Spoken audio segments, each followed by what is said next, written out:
Hey guys, tonight we're heading somewhere bitter cold, absurdly remote and extremely unfit for human life.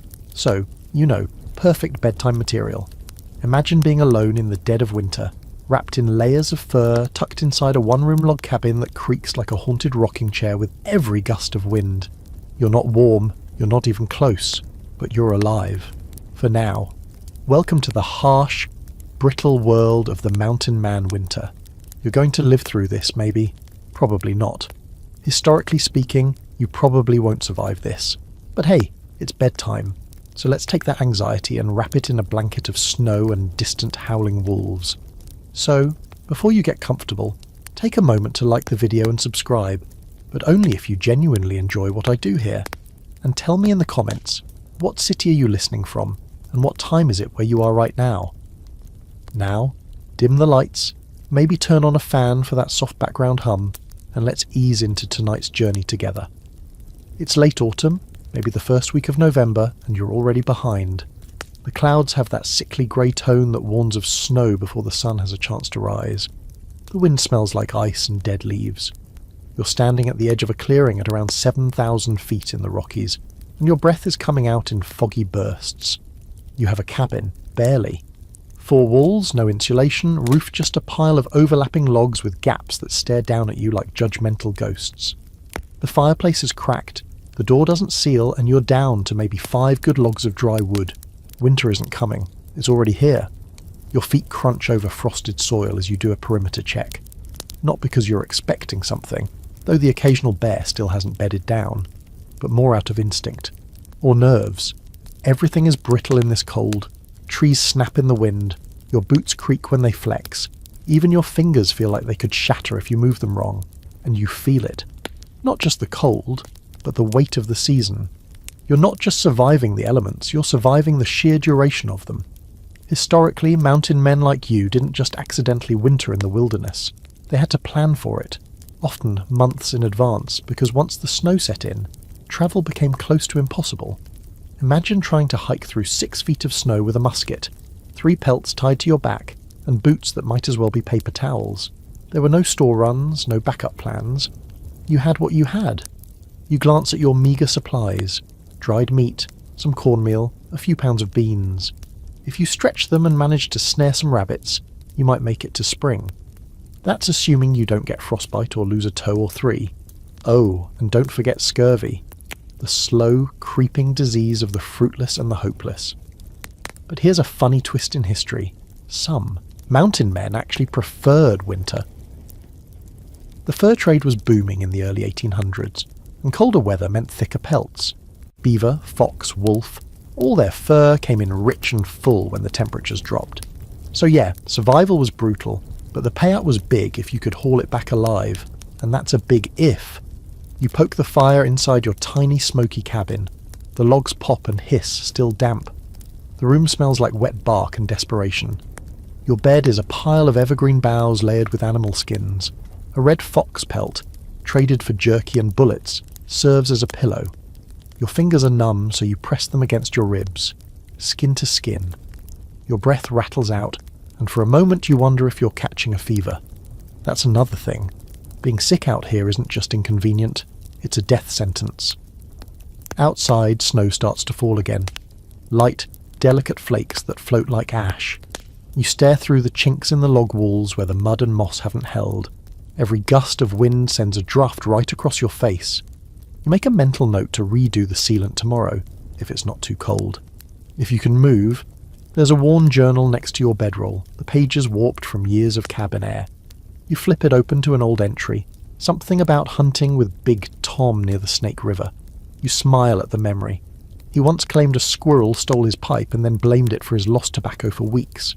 You haven't seen him in over a year. He might have died, or moved east, or just got tired of fighting for every warm breath. Here's where it gets even weirder. Some scholars debate whether these men, these hardened stoic survivors, were actually as rugged as the legends say. Diaries reveal fear, homesickness, and a lot of complaining. One trapper wrote that he cried when the snow caved in his roof and all his jerky got wet. Another claimed to have long conversations with his axe, like full conversations. There's no shame in it. You're starting to see why. When the sun sets at 4 p.m. and it's dark until 8 the next morning, the mind starts playing games. You think you hear wolves when it's wind. You think you see smoke when it's fog. Once, you woke up swearing someone was breathing right behind you, only to find your coach shifting in the draft. Still, you stay. Because going means dying. And staying means maybe living. A coin toss, really. You check the fire again. Feed it one more log. Your last dry one. The room flickers in amber glow. Outside, night tightens its grip and the snow falls heavier now. You pull your buffalo robe tighter, lean back and whisper to yourself something your father once said about winter. You don't beat the cold, you just outlast it. And with that thought, you close your eyes, not for sleep exactly, sleep is dangerous in this cold, but for rest. A light doze, one ear always tuned to the sound of crackling wood, or silence. Because silence can mean a lot of things out here. You wake before dawn, not because you're rested, but because the cold has decided it's time. The fire has collapsed into a bed of grey ash, and the air inside the cabin feels sharp enough to cut your lungs. Your breath fogs immediately, hanging low like a warning. This is the part no one romanticizes. The moment when warmth isn't just absent, it feels actively hostile, like the world is offended you're still here. You sit up slowly, joints protesting, listening. The mountains are never truly silent, but winter comes close. Somewhere far off, a tree cracks under the pressure of frozen sap expanding, a sound like a rifle shot echoing through the valley. Your heart jumps anyway. Out here, every noise is either nothing or the beginning of the end, and you don't get to know which until it's too late. This is why the mountains kill people. It's not just the temperature, though that's bad enough. At this elevation, the cold behaves differently. The air is thinner, drier, and far less forgiving. Heat bleeds from your body faster than your instincts can register, especially at night. Wind slides downhill like a living thing, finding every weakness in your cabin, every loose chink, every careless seam in your clothing. Even on days when the sun shines, it offers more light than warmth, a visual trick that lures the unprepared into deadly optimism. You pull on your boots, stiff with frost. They don't bend so much as creak. Your fingers struggle with the laces, clumsy and numb, and you have to stop twice just to shove them under your armpits and feel something again. This, right here, is a historical fact mountain men learned the hard way. Dexterity disappears long before consciousness. You don't freeze to death dramatically. You freeze to death because you can't tie a knot. Once outside, the cold hits you like a physical force. The sky is pale, almost colourless, and the snow squeaks beneath your feet, a sound that only happens when it's truly, brutally cold. You take stock of the land the way you always do. Tree line to the north breaks the wind. A slope to the west catches afternoon sun. The creek below is frozen solid now, no dark water visible. This location wasn't chosen for beauty, it was chosen for survival math. Mountain men didn't wander randomly and throw up cabins wherever they felt inspired. That's a myth. In reality, they were painfully strategic.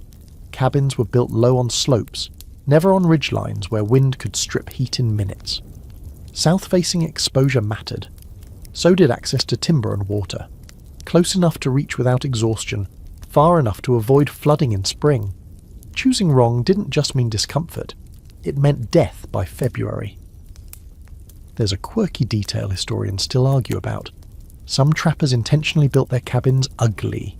Crooked walls, uneven roofs, minimal space. Not because they lacked skill, but because smaller, irregular interiors trapped heat better. A tight, awkward cabin warms faster and stays warm longer. Symmetry, it turns out, is a luxury of people who aren't freezing. You duck back inside and restart the fire, coaxing embers into reluctant flame. Smoke fills the cabin immediately, stinging your eyes. There's no proper chimney, just a crude vent in the roof, and you crouch low to avoid the worst of it. This balance, warmth versus suffocation, was a constant gamble. Carbon monoxide wasn't a concept yet, but plenty of mountain men simply never woke up. Scholars still debate how many winter deaths blamed on the cold were actually quiet poisonings from bad ventilation. As the fire catches, you chew on a strip of dried meat, hard as leather. Calories are currency now. Every movement costs energy, and energy is finite. This is another truth the mountains enforce. Starvation isn't sudden. It's slow, boring, and humiliating. You don't collapse heroically. You just get weaker, colder, and less motivated to do the things that would save you. By mid-morning, the sun finally spills into the clearing, lighting the snow with painful brightness. You step outside again, squinting, and scan for tracks. Rabbit, maybe. Fox. No deer. Too deep into winter. You set a snare anyway, fingers aching as you work. Mountain men often relied more on trapping than hunting during winter because it conserved energy. Chasing game through snowdrifts was a losing strategy unless you were desperate, and desperation changes people. There are journal entries from the early 1800s where trappers admitted to eating their own dogs. Others boiled leather moccasins for the glue. One particularly grim account mentions mixing sawdust into soup just to feel full. Historians argue whether these stories were exaggerated to impress readers back east, but the fact remains, winter pushed people to edges they never forgot. Back in the cabin, you spend the afternoon reinforcing the walls. Mud, moss, bits of grass. Anything to seal the gaps. Your hands burn as feeling slowly returns, then fade again. This repetitive, mindless labour is part survival, part sanity. Doing nothing in winter is dangerous, not just physically, but mentally. Long stretches of inactivity let fear grow roots. By late afternoon, clouds roll back in, thick and low. Snow starts again, heavier this time. You watch it fall through the narrow window slit, each flake another grain in the hourglass. Night will come early. It always does. You add wood to the fire, careful, calculating. This pile has to last. Outside, the mountains loom, indifferent and ancient. They've killed stronger men than you, men with better gear, better luck, better stories. The only reason you're still here is because, so far, you've made fewer mistakes than the cold. As darkness settles, the cabin begins its nightly chorus. Logs contracting, roof shifting, wind testing every joint. You sit close to the fire, wrapped in furs, staring into the flames. Somewhere out there, the temperature is dropping again. Somewhere closer, something moves in the trees. You remind yourself of the rule every mountain man learned eventually. The mountains don't care how tough you think you are. They only care how prepared you are. And tomorrow, you'll test that preparation all over again. The storm builds overnight, not with howling winds or thunderous drama, but with the quiet, relentless pressure of snow stacking inch by inch against your door. You wake up buried in stillness, the kind that feels unnatural. Not a bird, not a breeze, just the low creak of your own ribcage expanding under fur blankets and the almost inaudible hiss of the last log turning into ember. You sit up slowly, wrapped in silence thick enough to chew. Something about this particular quiet unnerves you. It's the kind that makes you wonder if the world outside just stopped. You reach out and touch the wall, cold, damp. Your breath fogs, drifts sideways. That draft is back. You curse under your breath and rub your hands, forcing circulation back into your fingers, which feel like stiff cloth, not skin. Outside, snow has drifted up nearly 3 feet, pressed against your door like a body leaning in. You test it, it barely opens. You're snowed in. Not surprising, it's part of the game, but still, it triggers something primal. That squeeze in your chest, that flicker of panic that says, what if this is the one you don't get out of? You shake it off. You've got a plan, or at least the next few hours covered. First step, wood. You push the door harder, shoulder into it until it opens just wide enough for you to slip through. Snow pours in like water. It's fine. You'll shovel it out later, if you can find the shovel. For now, you step outside into a white that blinds you. It reflects light like a mirror, bouncing the grey morning sky back in your eyes. You blink, squint, feel the cold in your teeth. There's a specific kind of ache that comes from breathing in air this cold. It hits your sinuses like tiny hammers, and your lungs feel raw. Your first stop is the woodpile, buried now under a smooth, deceptive hill of snow. You dig with gloved hands, finding frozen logs stuck together like bricks. This is where the real logistics of cabin life begin. You do the math in your head. How much wood does it take to stay alive each day? a quarter cord, maybe more in weather like this. That's about 6 armloads of wood per day, every day for months.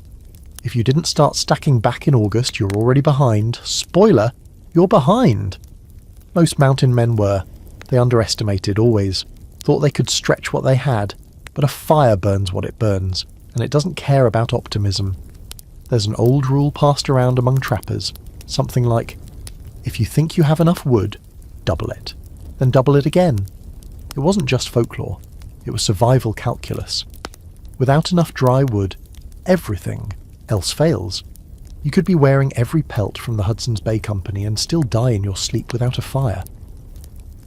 Back inside, the cabin smells like smoke, fur and damp boots. You stack new wood near the hearth, warming it before use. Cold logs are stubborn. They take longer to catch, produce more smoke. You can't afford to waste kindling. Not now. The room is dark, even though it's morning. Snow outside muffles light the way it muffles sound. You feel like you're in a bunker under some endless siege. You settle into routine. Light the fire, boil water from snow, check traps if possible, patch the cabin walls. The rhythm keeps you sane. But today, the cold is worse than usual. Bone deep. You wrap your hands around the boiling pot for heat, ignoring the slight smell of singed wool from your gloves.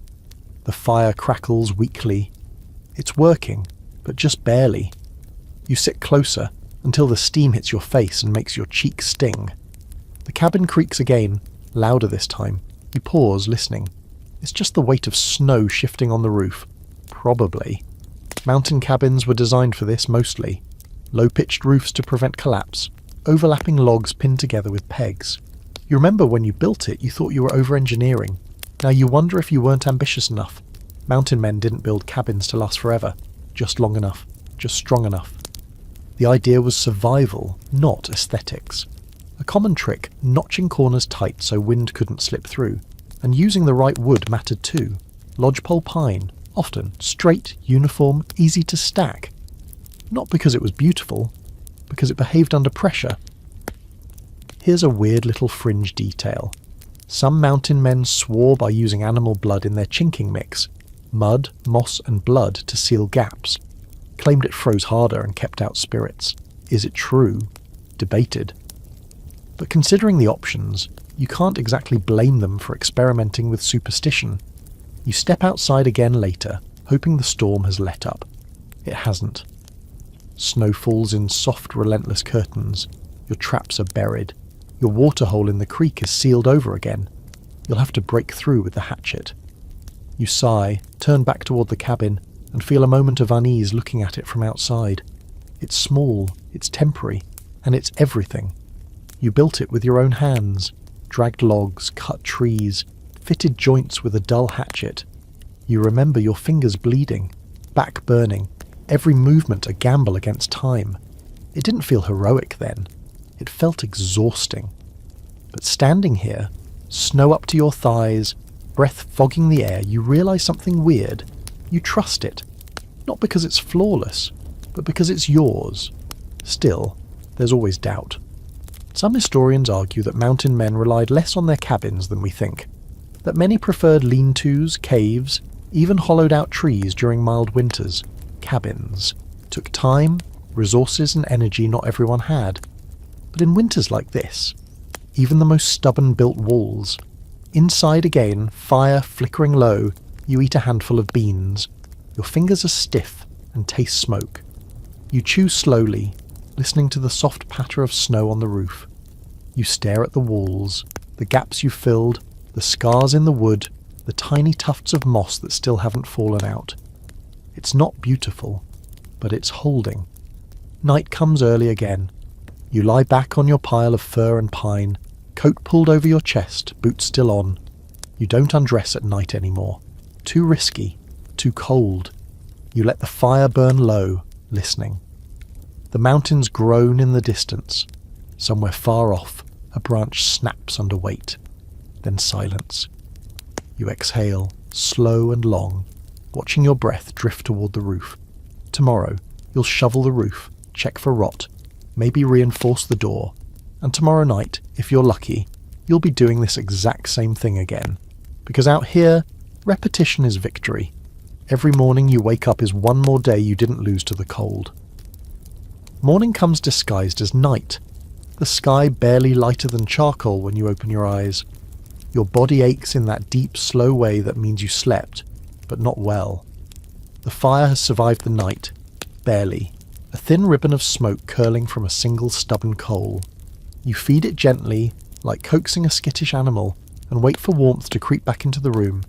It does, reluctantly, stopping short of comfort. Today isn't about hunting or wandering or improving things. Today is about construction.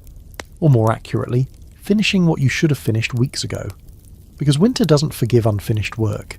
You step outside with your axe slung over your shoulder, boots crunching through yesterday's snowfall. The storm has eased, leaving behind a world scrubbed clean and painfully bright. The trees stand frozen mid-gesture, branches bowed, every needle outlined in white. It's beautiful in the same way a blade is beautiful. Clean, sharp, and dangerous if you linger too long admiring it. You chose this spot for your cabin for a reason. Not the view, never the view. You chose it because the slope shields you from the worst winds, because the timber is close, because hauling logs uphill in winter would have broken you. These were the quiet calculations mountain men made constantly, even if later stories made it sound like instinct or luck. It wasn't. It was experience, or learning the hard way. The logs you cut weeks ago lie half buried near the tree line. You dig them out one by one, brushing snow away, checking for cracks. Cold makes wood brittle. A bad log can split when it's under load, and if that happens at the wrong time, you don't just lose a wall, you lose heat, safety, maybe fingers. You roll them closer to the cabin, muscles burning almost immediately. Sweat forms under your layers, and you force yourself to stop. Sweat is dangerous. Wet clothes in this cold are an invitation to hypothermia. This is one of those historical truths people forget. Mountain men worked slower in winter, not faster. Rushing got you killed. You notch the ends carefully, axe blows measured and deliberate. Each strike sends a dull thud through the frozen air. Your hands vibrate with every impact. You pause often, flexing fingers, breathing into them. The cabin grows by inches, log by log, sealing another weak point where wind used to slip through and steal your heat at night. Cabin building wasn't an art form out here. It was triage. Most were single-room structures, barely tall enough to stand in. High ceilings wasted heat. Windows were rare and small, sometimes just a greased hide stretched over an opening. Light was a luxury. Warmth was mandatory. There's a persistent debate among historians about how skilled these builders really were. Some argue mountain men were crude, improvisational at best. Others point to surviving cabins and journals that show a surprising understanding of physics, airflow, insulation, thermal mass. You fall somewhere in the middle. You're not an architect, but you've learned enough to know what works, mostly by watching what fails. By midday, the sun offers a brief illusion of warmth. You eat standing up, leaning against the cabin wall, chewing dried meat that tastes faintly of smoke and pine pitch. You don't sit. Sitting too long makes it harder to get moving again, and movement is heat. Stillness is surrender. Inside, you start chinking the new seams. Mud frozen into bricks has to be thawed by the fire before it's usable. You mix it with moss and grass, pressing it into gaps with numb fingers. It's messy, uneven work. It dries lumpy. You don't care.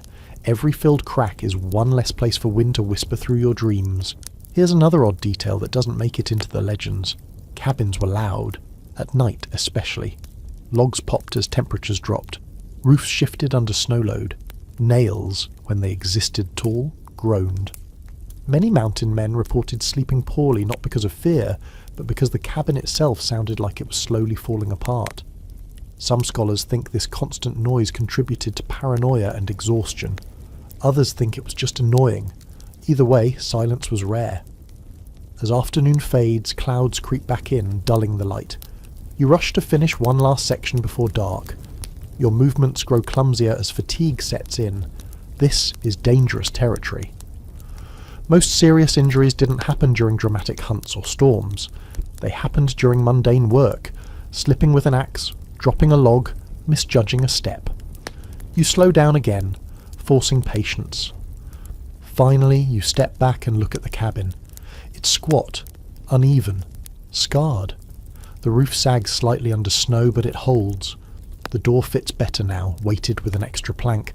It won't stop everything, but it will stop enough. Night falls fast. You clear snow from the roof with careful strokes, sending it sliding down in heavy sheets. If you don't, the weight can build until even a well-built roof gives way. This was a constant winter chore, one more thing on the endless list of things that couldn't be ignored. Inside again, the fire feels almost generous tonight.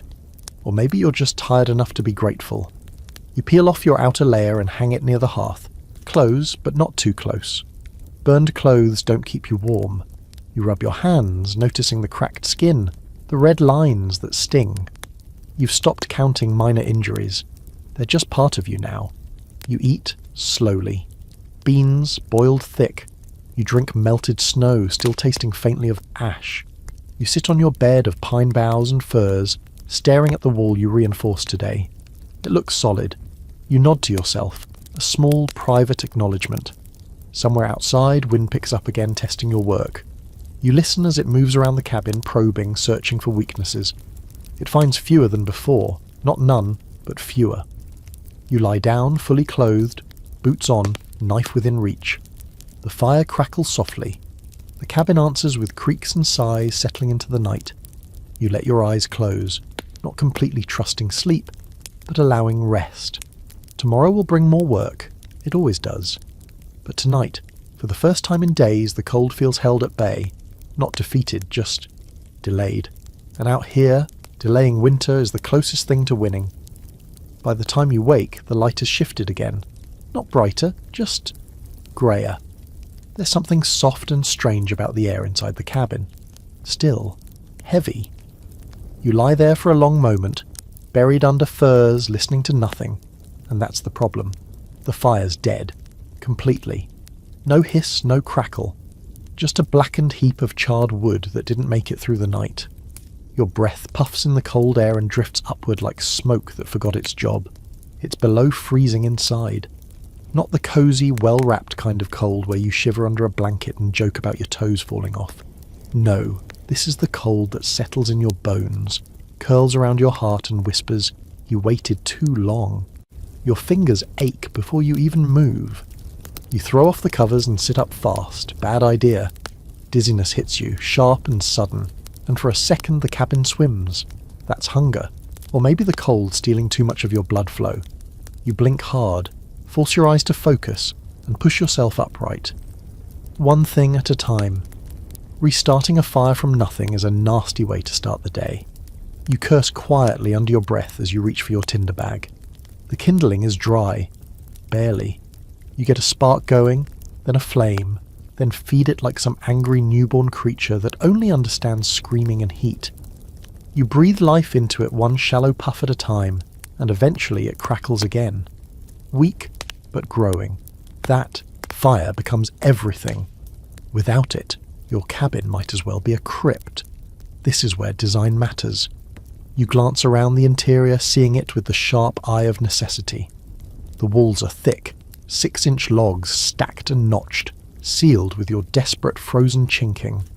The ceiling is low and the roof pitched just enough to keep snow sliding instead of sitting. Your fireplace is roughly built, a mix of rock, clay, and wishful thinking. The hearthstones radiate heat slowly, giving back what they absorb. It's not elegant, but it works, usually. Early mountain cabins weren't exactly engineering marvels, but there were patterns.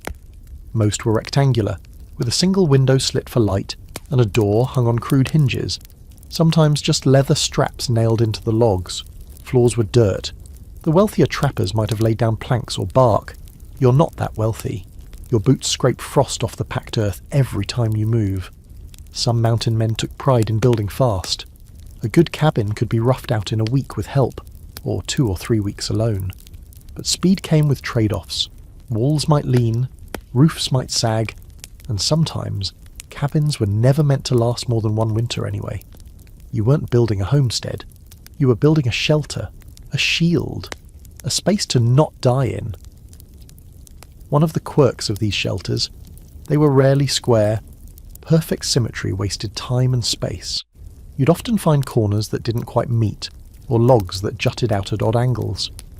In some cases, cabins were more like half huts, backed up against boulders or cliffs to save materials. Every piece of wood had to be chopped, dragged, lifted and fit, and you felt every ounce of it in your back. You pull your coat tight and inspect the walls again. The wind found a new draft last night. You can see your breath curling sideways through a gap near the corner. That spot's next on your list. You press your palm to it. Cold leaks in like guilt. There's a historical mystery about cabin design that still sparks debate. Why did some mountain men build so low to the ground that they couldn't stand upright inside? Some say it was to conserve heat. Others say it discouraged guests. The more superstitious claimed it was to keep spirits from entering, that low thresholds forced ghosts to bow, something they couldn't do. You don't know what you believe. But you've had nights out here where you wouldn't have minded a spirit or two, just for company. The day crawls forward. You boil snow for water, even though it tastes like ash and bark. You chew old meat and dried berries and pretend it's enough. Outside, the trees creak as the temperature rises a degree or two. The sun peeks through briefly, then hides again. You spend the day patching that draft, driving chunks of moss into the gap, sealing it with a new layer of mud mixed with your own breath. You've learned to hold warmth like a miser holds coins. Inside, smoke curls. Up and out the crude flue above the fireplace. Your eyes sting, but your hands are warm and that's a trade you'll take every time. You shift logs in the fire, planning your wood ration. Burn too much now, and you'll regret it in January.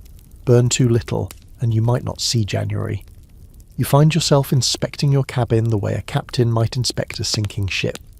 You know every weakness, every scar, every place where water or cold might get in. The door still sticks when you shut it.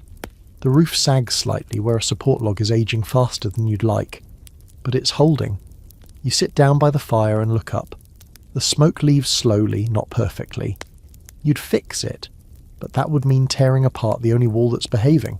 Smoke in your lungs is bad, but cold in your lungs is worse. Some cabins back then had no fireplaces at all, just central fire pits with smoke drifting out through holes in the roof. You think about that sometimes when you cough in the night, about how they made it work, sleeping with their heads low, eyes watering, breath shallow. It wasn't comfort. It was desperation built into architecture. Night returns with little warning. The sky dims from grey to black without ceremony. The temperature drops again, sharply. You add another log, then two. You shouldn't. But tonight, you're tired. Your bones ache. The air feels heavier than usual. You wrap yourself tight and lie down, listening. The cabin makes its usual noises. Timbers creaking, snow shifting. Wind testing every seal like it's looking for an invitation. You close your eyes and picture your cabin from above. One tiny dot of warmth in a mountain that doesn't care about you. Just a little wooden heartbeat in a land of silence and snow. And somehow, for now, it's enough. The wind changes sometime before dawn. You don't hear it so much as feel it. An uneasy pressure shift that makes the cabin groan in unfamiliar ways. The logs complain. A low wooden mutter, and the roof sighs as if reconsidering its life choices. You wake with your heart already racing, breath shallow, convinced for a half second that something is wrong, something new. Then you realise what it is. The cold has found another way in. You sit up and scan the interior, eyes adjusting to the dim orange glow of the fire's last stand. The flames are still alive, but weaker than they should be. You hold your hand out, palm open, slowly rotating it. There, near the back wall, a thin, invisible knife of air slicing across your knuckles. You hiss quietly through your teeth. That gap wasn't there yesterday. Or maybe it was, and last night's wind just taught it how to speak louder. This is how winter wins, not with a single dramatic blow, but with 1,000 tiny corrections to your optimism. You pull on your coat and crawl closer to the wall, pressing your ear to the logs. The wind whistles faintly, like someone breathing through their teeth. You wedge moss into the seam with your knife, then smear mud over it, working fast before it freezes solid. Your fingers burn, then go numb, then burn again. You've learned to ignore the cycle. Pain at least means sensation. Numbness is what scares you. By the time the gap is sealed, temporarily you're breathing hard, more from effort than fear. You lean back against the opposite wall and let yourself rest for a moment, staring at the ceiling. Soot stains spiderweb across the logs above, dark fingerprints of every fire you've kept alive in here. They're ugly, but they tell a story. This place has been warm before. Mountain men were obsessive about heat retention, sometimes to an extreme. There are accounts of men hanging extra hides over doors, stuffing cracks with spare clothing, even building secondary inner walls to create dead air space, anything to slow heat loss.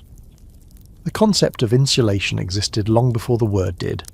They understood it the way you understand it now, by watching what happens when you don't have enough of it. You push yourself up and tend the fire again, feeding it carefully, one log at a time. The flames catch, licking higher, and warmth spreads slowly across the room. You hold your hands out, palms glowing red, and let out a long breath you didn't realize you were holding. This ritual, fire, hands, breath, is grounding, almost meditative. It's one of the few moments where the world shrinks to something manageable. As the light grows, you prepare for the day's real work. Today is about sealing, not improving, not expanding, just closing holes. You grab your supplies, mud bricks, moss, scraps of cloth, and begin a slow circuit of the cabin, inspecting every joint. You run your fingers along seams, feel for cold, watch your breath for sideways movement. It's meticulous, boring work, and it saves lives. There's a fringe detail buried in some trapper journals. A few men claimed they could tell the temperature outside just by listening to their cabin. The sharper the pops and cracks, the colder it was getting. They'd wake in the night and say it's dropping without ever stepping outside. Scholars argue whether that's poetic exaggeration or genuine environmental awareness. After enough winters, you're not sure it matters. You're starting to believe it. Mid-morning brings a brief lull in the wind. You crack the door and step outside, squinting against the brightness.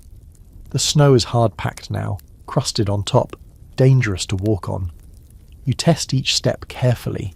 A twisted ankle out here isn't an inconvenience, it's a slow-motion disaster. You circle the cabin, checking the base where logs meet ground. Snow drifted high overnight, pressing cold directly into the lower walls. You shovel it away, knowing full well it will drift back by evening. This too is routine. Winter maintenance is never finished. It's only paused. Back inside, you hang another hide over the door, adding weight to help it. Seal. The cabin darkens slightly. You don't mind. Light leaks heat. That's the trade. You'd rather sit in shadow than shiver in sunshine. You eat a small meal, too small, and drink melted snow. Hunger is a constant background noise now, like tinnitus. You don't remember what full feels like, just varying degrees of less empty. Mountain men often talked about hunger the way sailors talked about the sea. Always present, sometimes calm, sometimes trying to kill you. There's a historical argument about whether these men truly lived alone. Some evidence suggests winter camps were closer together than legends imply, that men visited each other, shared fires, traded food. Others insist isolation was real and frequent. Sitting here, alone with the wind scratching at your walls, you suspect the truth is somewhere in between. Maybe company existed, but only if you were lucky enough to reach it. Afternoon fades into that flat, colourless light winter loves so much. You sit by the fire, mending a tear in your coat with clumsy stitches. Your hands aren't built for fine work anymore. They shake slightly, always. Cold does that. So does hunger. So does the quiet realization that no one is coming if things go wrong. The cabin holds steady through another round of wind. You listen, alert, cataloguing each sound. This crack is normal. That groan is old. That whistle. New, but manageable. You respond, adjust, adapt. This conversation between you and the structure never really stops. Night arrives again, inevitable and early. You add wood and settle in, wrapped in layers, watching shadows dance along the walls. The cabin feels tighter now, smaller, but also safer. Every patch you added today makes a difference you can feel. You lie back and let your eyes close halfway. Sleep is shallow, always. You drift, then surface, then drift again. In the dark, the fire pops softly, and the walls answer with gentle complaints. Outside, the mountain waits, patient as stone. You don't feel victorious. You feel tired, but tired is alive. And out here, alive, even exhausted, even cold, is enough to justify another night behind wooden walls that were never meant to be more than a temporary argument against winter. The wind is gone by morning. Not calmer, gone.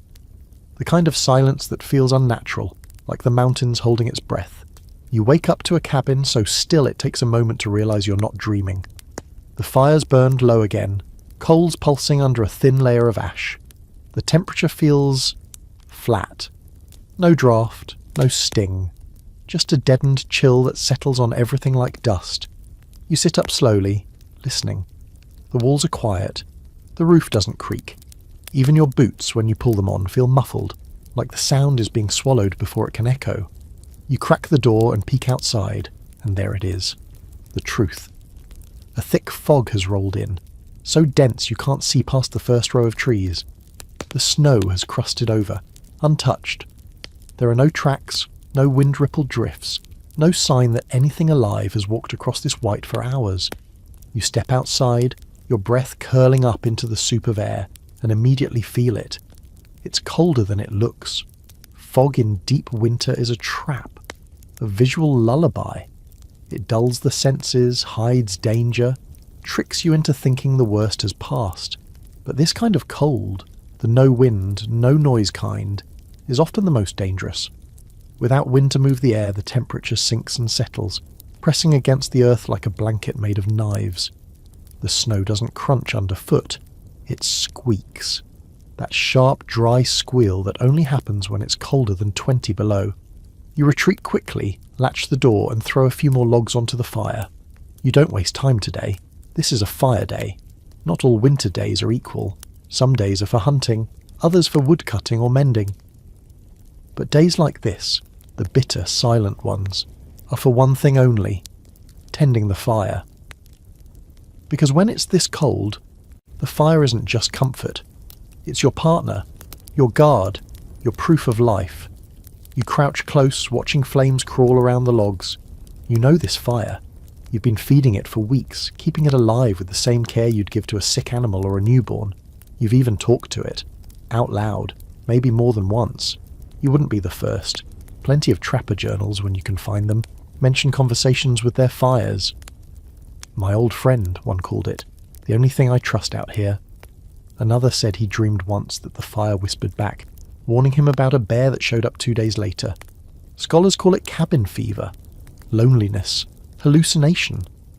But when the dark stretches 14 hours and the wind sounds like it knows your name, it's hard not to assign a little personality to the only warm thing in the room. Today's chore is simple. The fire must never die. You shift your bedding closer to the hearth, stack your next 6 hours worth of logs nearby. Water, too, boiled and set in a metal cup within reach. You don't want to walk more than a few feet from the flames.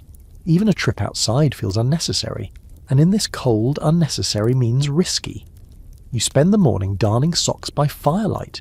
You hate it. You're bad at it. Your stitches are crooked, thick, and the needle keeps slipping through your stiff fingers. But you do it anyway because doing nothing in winter is the slowest kind of dying. Idle hands may be the devil's tools, but in the mountains they're mostly just cold and useless. By noon, the fog outside thickens. You check for tracks again. Nothing. No rabbits. No fox. Not even a single bird darting between trees. It's like the forest has agreed to vanish for the day. You close the door, latch it tight, and lean your forehead against the wood. It's warm, faintly, from the fire behind you. Your breath fogs on the door. You whisper, "Thanks," to no one in particular. Back inside, you eat a small meal. Again, too small. Beans, thinned with snowmelt. You chew slowly, savouring the illusion of fullness. You know better than to waste anything. Mountain men often used everything. Bones were boiled for broth, hides turned into clothing, fat rendered for light or cooking. Waste wasn't just careless, it was suicidal. You check your supplies. Not much left. You'll need to trap more soon, but not today. Today you stay warm, stay inside, stay alive. There's a stretch in the afternoon where the fog outside turns a strange shade of blue. You stare at it through the small window slit, watching it swirl like it's thinking. The stillness starts to get under your skin. The fire crackles, but even it seems quieter. You blink, once, twice, then shake your head. You're tired, but not the kind sleep fixes. This is the part of winter where the mind starts to fray, where time gets weird. You find yourself repeating things, pacing without realizing it, laughing at nothing, or jumping at small noises. Even the walls feel closer than they used to.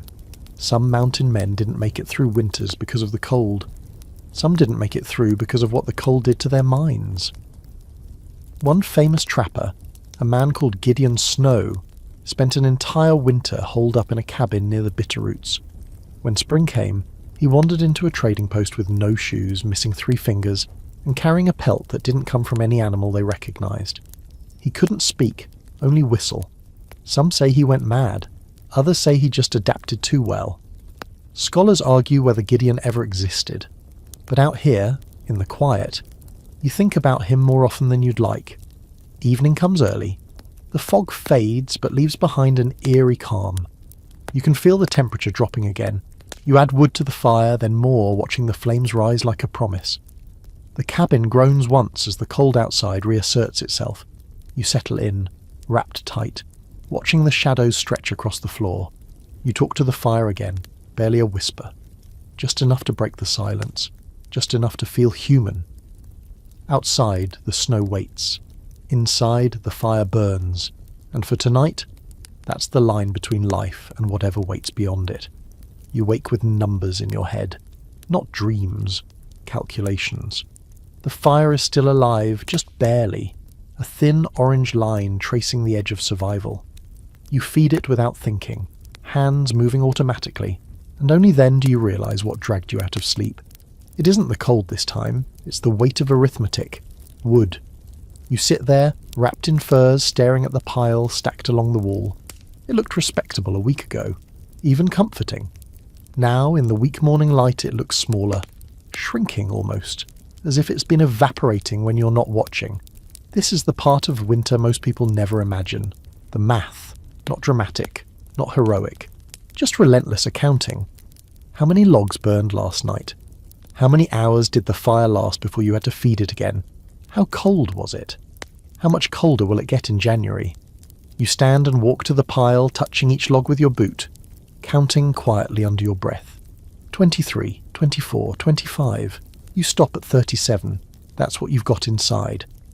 Outside there's more, but outside wood is snow-buried, frozen and hard to burn. Inside wood is precious. A rough rule floats back to you, something you heard years ago from an older trapper with frostbitten ears and a voice like gravel. 1 good log per hour when it's bad. 2 when it's real bad. You do the math again, slower this time. 37 logs inside. Maybe 60 more outside if you dig them out. That's not weeks. That's days. Your stomach tightens. Not hunger, not fear. Something colder. Realization. Mountain men didn't die because they forgot how cold winter was. They died because they misjudged how long it was. You pull on your coat and step outside. The air hits you hard, sharp enough to make your eyes water instantly. The fog is gone, replaced by brittle clarity. The sky is painfully blue, the kind that means the temperature has dropped even further overnight. The snow crunches and squeaks with every step, screaming cold. The woodpile sits half buried near the tree line. You dig with your hands at first, then with the shovel, breaking through crusted layers. Logs emerge like bones, ridged with frost, some fused together by ice. You haul one toward the cabin, muscles screaming, breath coming out in ragged bursts. You stop often. Sweat is still dangerous, even now, especially now. This is the fuel math mountain men lived by. Not theoretical, physical. Every log represents calories burned to retrieve it, and calories saved when it burns. You're constantly balancing those two numbers, whether you want to or not. Work too hard, you starve faster. Work too little, you freeze. There's a historical argument about whether mountain men preferred hardwood or softwood in winter. Hardwoods like oak burned hotter and longer, but were harder to find at altitude. Softwoods like pine were abundant, but burned fast and smoky. Most men used whatever was closest, which meant pine, spruce, fir. Efficiency was a luxury. Availability was law. You drag another log free, cursing as it slips from your grip and slams into your shin. Pain flares, bright and immediate. You grit your teeth and wait, checking for blood. None. Just bruised. You nod to yourself, as if you passed some quiet test, and keep going. By midday you've hauled in enough wood to make the pile look reassuring again. It's a lie, but a useful one. You stack the logs inside carefully, crossing them so air can circulate. Damp wood is almost as bad as no wood. You keep the driest pieces closest to the hearth, warming them slowly. Back outside, you look at the trees differently now, not as scenery, not as forest, as fuel. Each trunk is a number, each branch is time. You catch yourself doing the math automatically. That one's 3 nights, that one's half a day. That stand over there, maybe a week if I'm careful. This shift in thinking is subtle, but permanent.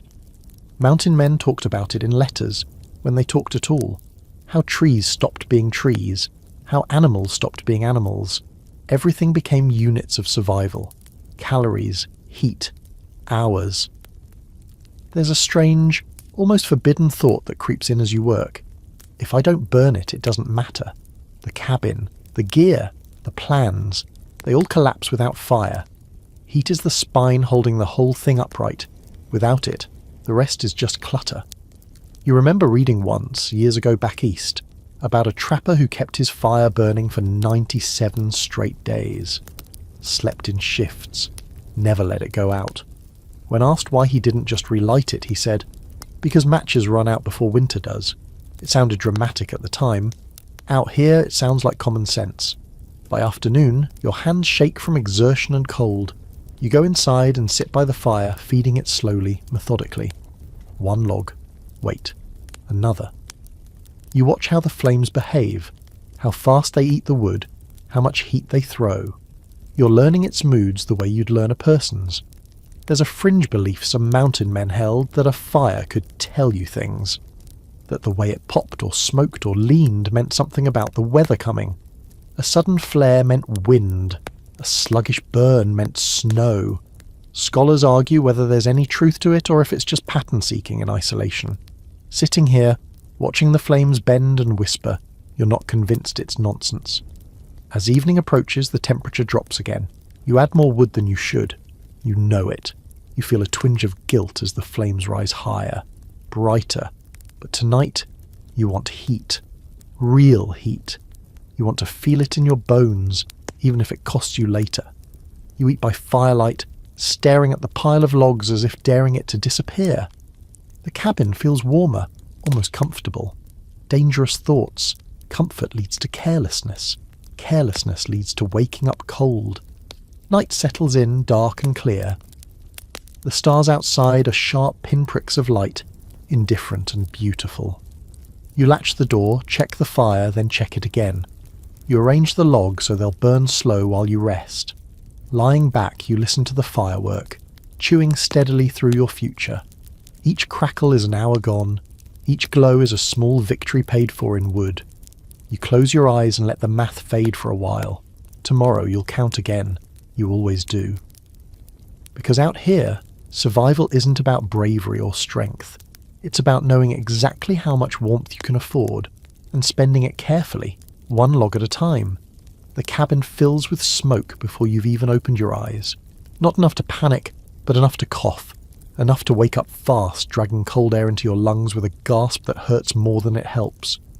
You sit up, waving your hand in front of your face, eyes watering. The fire is too hot. The damper's still half closed. The smoke, instead of rising up and out, is turning around, settling back down like an unwanted guest. You throw off the furs and stumble to the fireplace, squinting through the haze. You shift a log, open the flue fully and back away, coughing. The smoke hesitates, then finally obeys, funneling upward and out through the hole in the roof you patched 3 times already.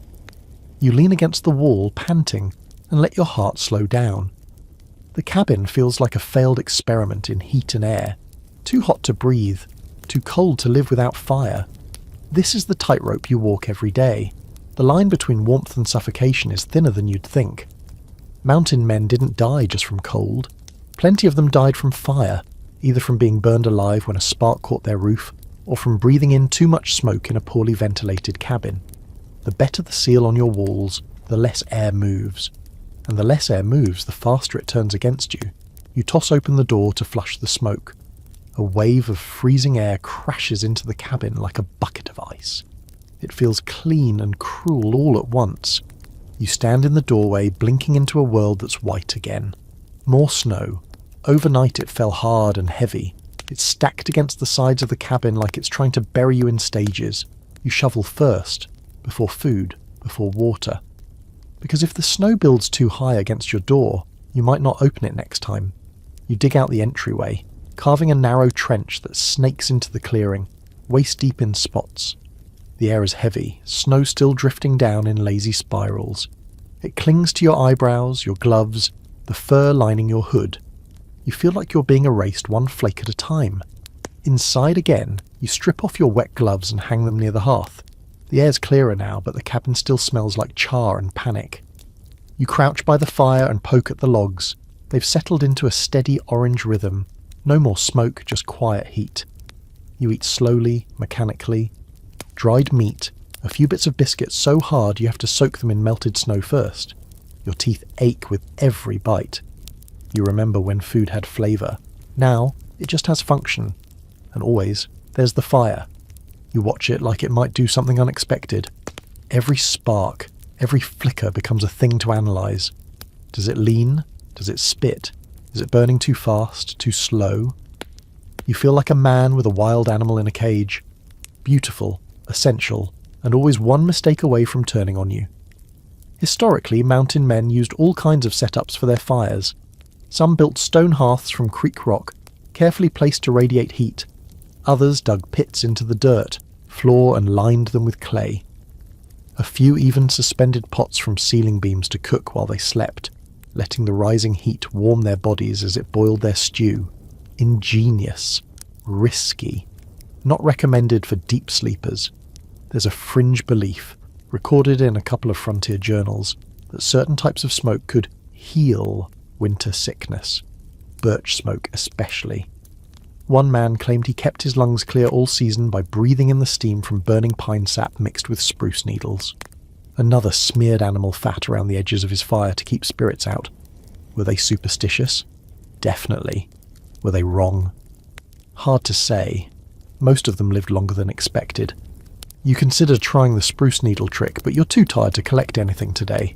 Besides, you're still recovering from last night's fire math. You burned more than you should have, and the woodpile is once again concerning.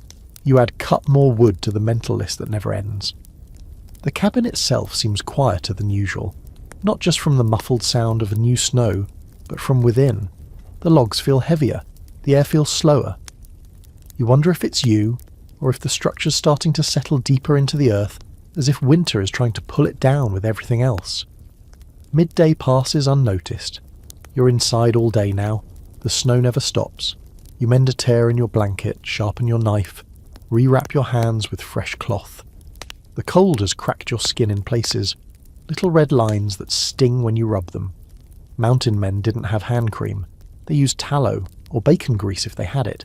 You have neither. You spit in your palm and rub it in like it's medicine. By evening, the fire is steady again. It's better now, more controlled. You've relearned its mood after this morning's betrayal. You keep a pot of snow melting on the edge of the hearth. Not for drinking, but for humidity. Without moisture in the air, your nose bleeds. Your skin peels. Your lungs feel like paper. It's one of the lesser-known killers in winter. Air so dry it quietly ruins your body from the inside out. As you sit there, staring at the flickering wall of firelight, you think about the ones who didn't make it. The stories aren't always told. Some just vanish. Their cabins are found empty, their gear still in place, a journal with half a sentence, a half-eaten meal. One chair knocked over, no sign of struggle, just silence. Some say it's the cold that got them. Others say something in the mind snapped, that after too many nights alone, something just breaks, that the fire stops looking like a tool and starts looking like an exit. You shift uncomfortably and toss another log on the flames. Not tonight. Tonight the fire burns clean. The air is sharp, but breathable. The cabin holds, and you're still here. You lie back on your pile of furs, one hand stretched toward the warmth, and close your eyes slowly. The wind starts. Again outside, brushing against the cabin like a cautious animal. The logs groan in response. You whisper to the fire once, a wordless murmur, and it crackles back. Another night begins, and the fire, fickle, dangerous, miraculous, still agrees to stay. The cold wakes you before the fire does this time. Not the sharp, immediate kind, but a creeping chill that settles into your back, your hips, the places pressed longest against the earth. You open your eyes slowly, testing the air with a shallow breath. It's colder than it should be. Not dangerous yet, but trending the wrong way. You roll toward the hearth and peer through half-lidded eyes. The fire's still alive, but barely. A few glowing embers clinging stubbornly to existence. You feed them with care, splitting a log smaller than you'd like, rationing instinctively. The flame catches, weak at first, then steadier. You exhale, long and slow, the way you do when something almost goes wrong. That's becoming a habit. You sit up and pull your boots on, feeling the stiffness in your joints protest the movement. Outside, the world is still buried. Snow is piled higher along the cabin walls, and the light filtering through the window slit is dim and blue. The temperature has dropped again overnight. You can feel it in the way the logs sound, tighter, sharper, more brittle. Today you deal with fabric, with fur, with the soft architecture that keeps heat where wood can't. You reach for your bundle of hides, beaver, deer, a fox you traded 4 months ago, and have been saving like a luxury. They're stiff from cold, but still usable. Mountain men didn't think of furs as clothing alone.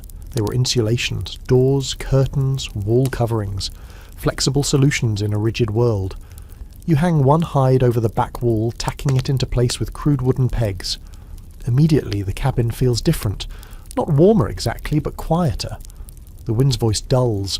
The cold loses one more path inward. You add another near the door, doubling it like a curtain. The doorway darkens, but the air stills. This is a historical fact often overlooked. Many cabins were lined with furs on the inside during winter, not for decoration, for survival. A hide wall traps air, and trapped air is warmth you don't have to burn wood for. Some trappers even slept behind hanging hides, creating pocket-sized microclimates inside already tiny rooms. You test it by sitting still. The fire crackles softly. The air near the floor still bites, but higher up, near your chest, it's almost comfortable. Almost. You pull on your own layers next. Shirt, another shirt, wool, fur vest, coat. Then you stop. Too much clothing indoors is a trap. Sweat sneaks up on you, then freezes the moment you slow down. Mountain men learn to dress for stillness differently than movement. Indoors, lighter. Outdoors, layered like armour. There's an old argument among historians about whether mountain men wore too much fur. Some accounts say they overdressed constantly, sweating and freezing in cycles. Others suggest they were more disciplined, shedding layers whenever possible. You suspect the truth is simpler. People made mistakes, and winter punished them for it. You kneel by your bedding and rearrange it. Pine boughs fluffed, furs layered thicker on the bottom than the top. Insulation works best beneath you. Cold earth steals heat faster than cold air. Another thing you only learn by feeling it, night after night. Mid-morning you force yourself outside to check traps. The air hits you like glass. Your breath snaps out in sharp bursts. The snow is crusted again, holding your weight for half a step before breaking through. It's exhausting. You find one snare sprung, empty, another buried. No luck today. You don't linger. You've learned the difference between necessary suffering and pointless suffering. This is the latter. Back inside, you shake snow from your coat and hang it near the fire, not close enough to scorch. You flex your fingers until sensation returns in waves of pins and needles. You hiss through your teeth, waiting it out. Frostbite doesn't always announce itself loudly. Sometimes it whispers. You spend the afternoon sewing, mending seams, adding fur cuffs to sleeves, tightening collars. Clothing here isn't about style or even comfort. It's about sealing openings. Wrists, ankles, neck. Every gap is a thief. There's a quirky note in one journal where a trapper claims he survived a brutal winter by wearing 2 hats at all times. One fur, one felt. because thoughts leak out of your head when it's cold. Silly maybe, but you pull your hat down tighter anyway. As daylight fades, the cabin feels more enclosed now, smaller, but the fire's heat lingers longer between feedings. You notice it without meaning to. That's progress. You eat slowly, staring at the hides on the walls. They ripple faintly when the fire shifts. You imagine them as a second skin for the cabin. A living thing wrapped around a living thing, both trying not to die. There's a scholarly debate about whether mountain men truly adapted to winter, or merely endured it. Some argue they never stopped suffering, that survival was constant strain, never mastery. Others point to evidence of ingenuity, comfort even, in these adaptations. Sitting here, you think the answer might be both. You're not conquering winter, but you're learning its language. Night settles in. The wind returns, but it's muted now, dulled by fir and wood and snow. The cabin creaks, but softer. You add a log and wait, counting heartbeats until the heat spreads. You lie down, fully clothed, one hand resting on your chest, feeling it rise and fall. The firelight dances against the hides, shadows moving like slow animals. You watch them until your eyes grow heavy. Outside, the mountain remains vast and uncaring. Inside, you've carved out a pocket of resistance. Not comfort, not safety, but something closer to control. Sleep comes in pieces. You drift, wake, drift again. Each time you surface, the fire is still there. The walls still hold, the hides still hang. And in a winter that measures success in inches and hours, that's enough. For now. Your boots don't fit this morning. That's the first problem. You tug and twist and stomp your foot down, but something's changed overnight. Your socks aren't thicker, your feet aren't bigger. It's the boots. They've frozen into a different shape. The leather curled slightly, stiffened at the edges, and now your left foot feels like it's being wedged into a frozen cast. You curse softly, yanking it off.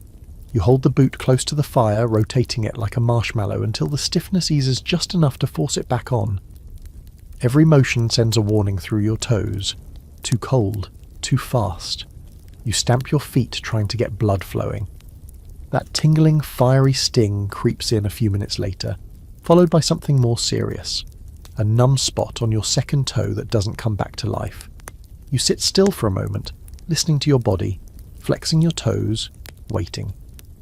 The warmth creeps back eventually, but the message is clear. You're closer to losing something than you thought. Mountain men treated frostbite like a pest, something that crept in while you were busy doing other things. It didn't roar in like a bear, it whispered. Took a finger here, a toe there, and if you were lucky that's all it took. The unlucky ones lost whole limbs, or life itself, one frozen part at a time. You add another log to the fire and peel your socks off. Your toes are red, mostly healthy, but that second one looks angrier than the rest. You rub it gently with your palm, then with the inside of your coat trying to draw heat back in. You wrap your feet in a scrap of fur and sit there, bent over, firelight dancing on your face. This is the kind of moment no one paints into the legends. The part where you sit half naked in a smoky cabin, massaging your own stupid foot and muttering about choices. You make a mental note. Stay inside today, or at least close to the cabin. You've gone soft, not in general, just in the feet. The real issue is that winter isn't even halfway through. You can feel it in your bones, in your calendar, in the angle of sunlight that never rises quite high enough anymore. Late December is barely the beginning, and your boots are already failing. You pull down your repair kit, an old tobacco tin filled with thick needles, waxed thread, and scraps of leather you salvaged months ago. You sit by the hearth and begin stitching, the hide stiff, your fingers clumsy from cold and overuse. Each push of the needle takes effort, and the thread creaks as you draw it through the seam. The smell of scorched leather lingers from where you held it too close to the fire earlier. Historically, mountain men didn't trust store-bought boots. Many wore handmade moccasins, layered with fur or thick wool. Some used 2 pairs, one for inside the cabin, and another, more battered pair for outdoors. They weren't just clothing, they were tools, and tools got repaired constantly. There's a quirky fact buried in the journals of a Missouri River trapper. He once claimed he wore the same pair of moose-hide boots for 5 winters straight, patching them so often they ended up more patched than boot. He called them the second skin I made myself.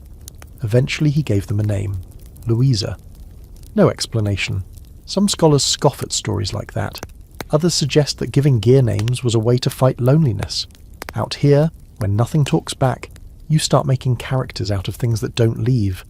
You glance at your boots and try not to think about naming them. Afternoon creeps in with little ceremony. The wind is low today, the trees barely shifting. You step outside briefly, checking your surroundings. The snow's packed high, glinting hard under the dim sun. No tracks, no movement. Even the birds have stopped pretending it's a normal day. Your traps are still buried, so you dig a few out, hands going stiff again within minutes. One trap has snapped shut around nothing, just snow. Another is still set. You reset the first and trudge back to the cabin, not even bothering to scan for game. They're holed up, same as you. Back inside, the warmth hits you with relief and a little guilt. You shouldn't like it this much. You know better. Liking the warmth leads to mistakes, taking off a layer too soon, skipping the nightly wood check, sleeping too deep. Comfort is betrayal out here. You tend to the fire, then turn your attention to your indoor clothing. Mismatched layers, some wool, some hide, all stitched with uneven hands. You reinforce a seam near your armpit and add an extra patch to your collar. Heat escapes from the throat first. Even inside, that little funnel of cold air slipping down your neck can undo hours of effort. This is where fur becomes architecture. Not just clothing or lining, but actual structure. You hang an old rabbit pelt over the window slit and tack 2 strips of fox hide around the hearth base, closing off gaps. It looks ridiculous. It looks like you're trying to decorate with a roadkill. But the temperature drops 1 degree less at sunset, and that's all that matters. There's a weird superstition mentioned in an obscure account of a French-Canadian trapper. He swore by hanging raccoon tails over the fireplace to draw heat down. Totally unproven. Probably nonsense, but it crosses your mind as you stare at your pile of unused furs. You find a scrap and tack it to the corner of the mantel anyway. You feel silly, but also warmer. Evening falls in stages. The light fades, the sky darkens, and the fire takes over as the primary source of reality. Everything else fades into shadow. You move slower. Less because of fatigue, more because speed costs warmth. You learn to move. Deliberately in winter, every trip across the room is like crossing a frozen street barefoot. You eat sparingly, boiled root vegetables and a scrap of venison so dried it's almost wood. You chew without tasting. It fills the gap. That's all it needs to do. You lie back eventually, wrapped in everything you own. The fire pops once, sending a brief light burst up the wall. You watch the shadow of your own hand flicker on the ceiling. Your boots sit near the hearth, steaming faintly. Your coat is folded under your knees. Your knife is within reach, and you're still alive. Your toe hurts. Your boots are falling apart. Your food is half gone, but the walls are holding. The fire is fed, and for another night the cold is on the other side of the door. That's the deal you've made with winter. You keep fighting, one cracked seam, one burning log, 1 inch of warmth at a time, and in return it just keeps not killing you. You dream of food and wake up angry about it. Not hungry, angry. The kind of irritation that sits behind your eyes and makes every small thing feel personal. The fire's low again. The cabin smells faintly of smoke and damp fur, and your stomach tightens the moment you're conscious. Hunger isn't new, but today it's louder, sharper. It's not asking politely anymore. It's demanding. You feed the fire first, always first.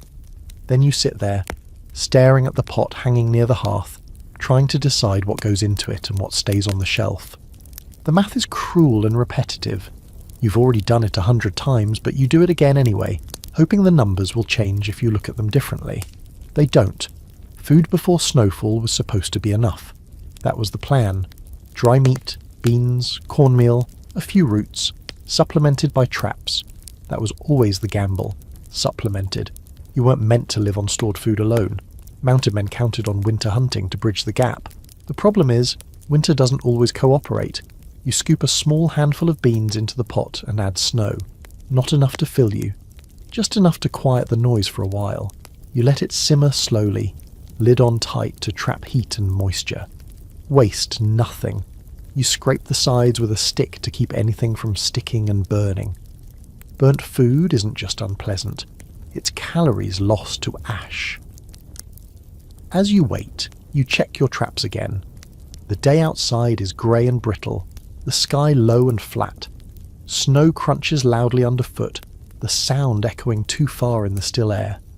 You move slower than you'd like, partly because of the cold, partly because of the ache that's settled into your hips and knees. That ache wasn't there in November. It's here now. Permanent, you suspect. The first snare is empty. The second, sprung. Your heart lifts despite yourself. You crouch, brush away snow, and your hope collapses into irritation. A rabbit. Small. Too small. Thin, even. Winter has been hard on everything, not just you. Still, it's meat. You work carefully, hands stiff, movements practiced, nothing wasted. The hide comes off cleanly. The bones go into a separate pouch. Those will become broth later. Thin, sad broth, but broth all the same. You hang the meat inside the cabin to dry near the fire, just enough to keep it from spoiling. You won't eat it all today. You can't afford to. Historically, mountain men ate constantly when they could. Feast or famine wasn't a saying, it was a schedule. When food was available, they ate until they couldn't move. When it wasn't, they endured. Fat was treasured. Lean meat filled your stomach but didn't keep you warm. That's why beaver tail was prized, why marrow was cracked and sucked clean, why grease was hoarded like gold. You don't have much fat left. There's a strange, unsettling clarity that comes with hunger. Your thoughts narrow. Everything becomes about food, heat, rest. Conversations you imagine having drift back to meals you remember. A stew back east. Bread that didn't crack your teeth. Apples. You shake your head, annoyed with yourself. Daydreaming burns calories too, in a way. Or at least it feels like it does. Inside, the cabin feels tighter than usual. Not physically, psychologically. Hunger does that. It shrinks the world. You sit by the fire and eat your beans slowly, forcing yourself to pause between bites. If you eat too fast, you'll still be hungry at the end. If you eat slow enough, sometimes your body forgets to complain for a while. There's an old debate among historians about just how hungry mountain men really were in winter. Some accounts exaggerate, written years later for dramatic effect. Others downplay it, written by men too proud to admit weakness. But archaeological evidence, emaciated remains, gnawed bones, worn teeth, suggests hunger was constant. Not starvation, always, but the threat of it. A presence. Like cold. You lick the spoon clean and set it aside. The pot goes back on the hook with just enough broth left for later.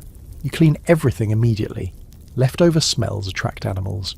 Even in deep winter. Especially in deep winter. The afternoon stretches long and dull. You sharpen your knife again even though it doesn't need it. You check the fire again even though it's fine. You sit, stand, sit again. Hunger makes time strange.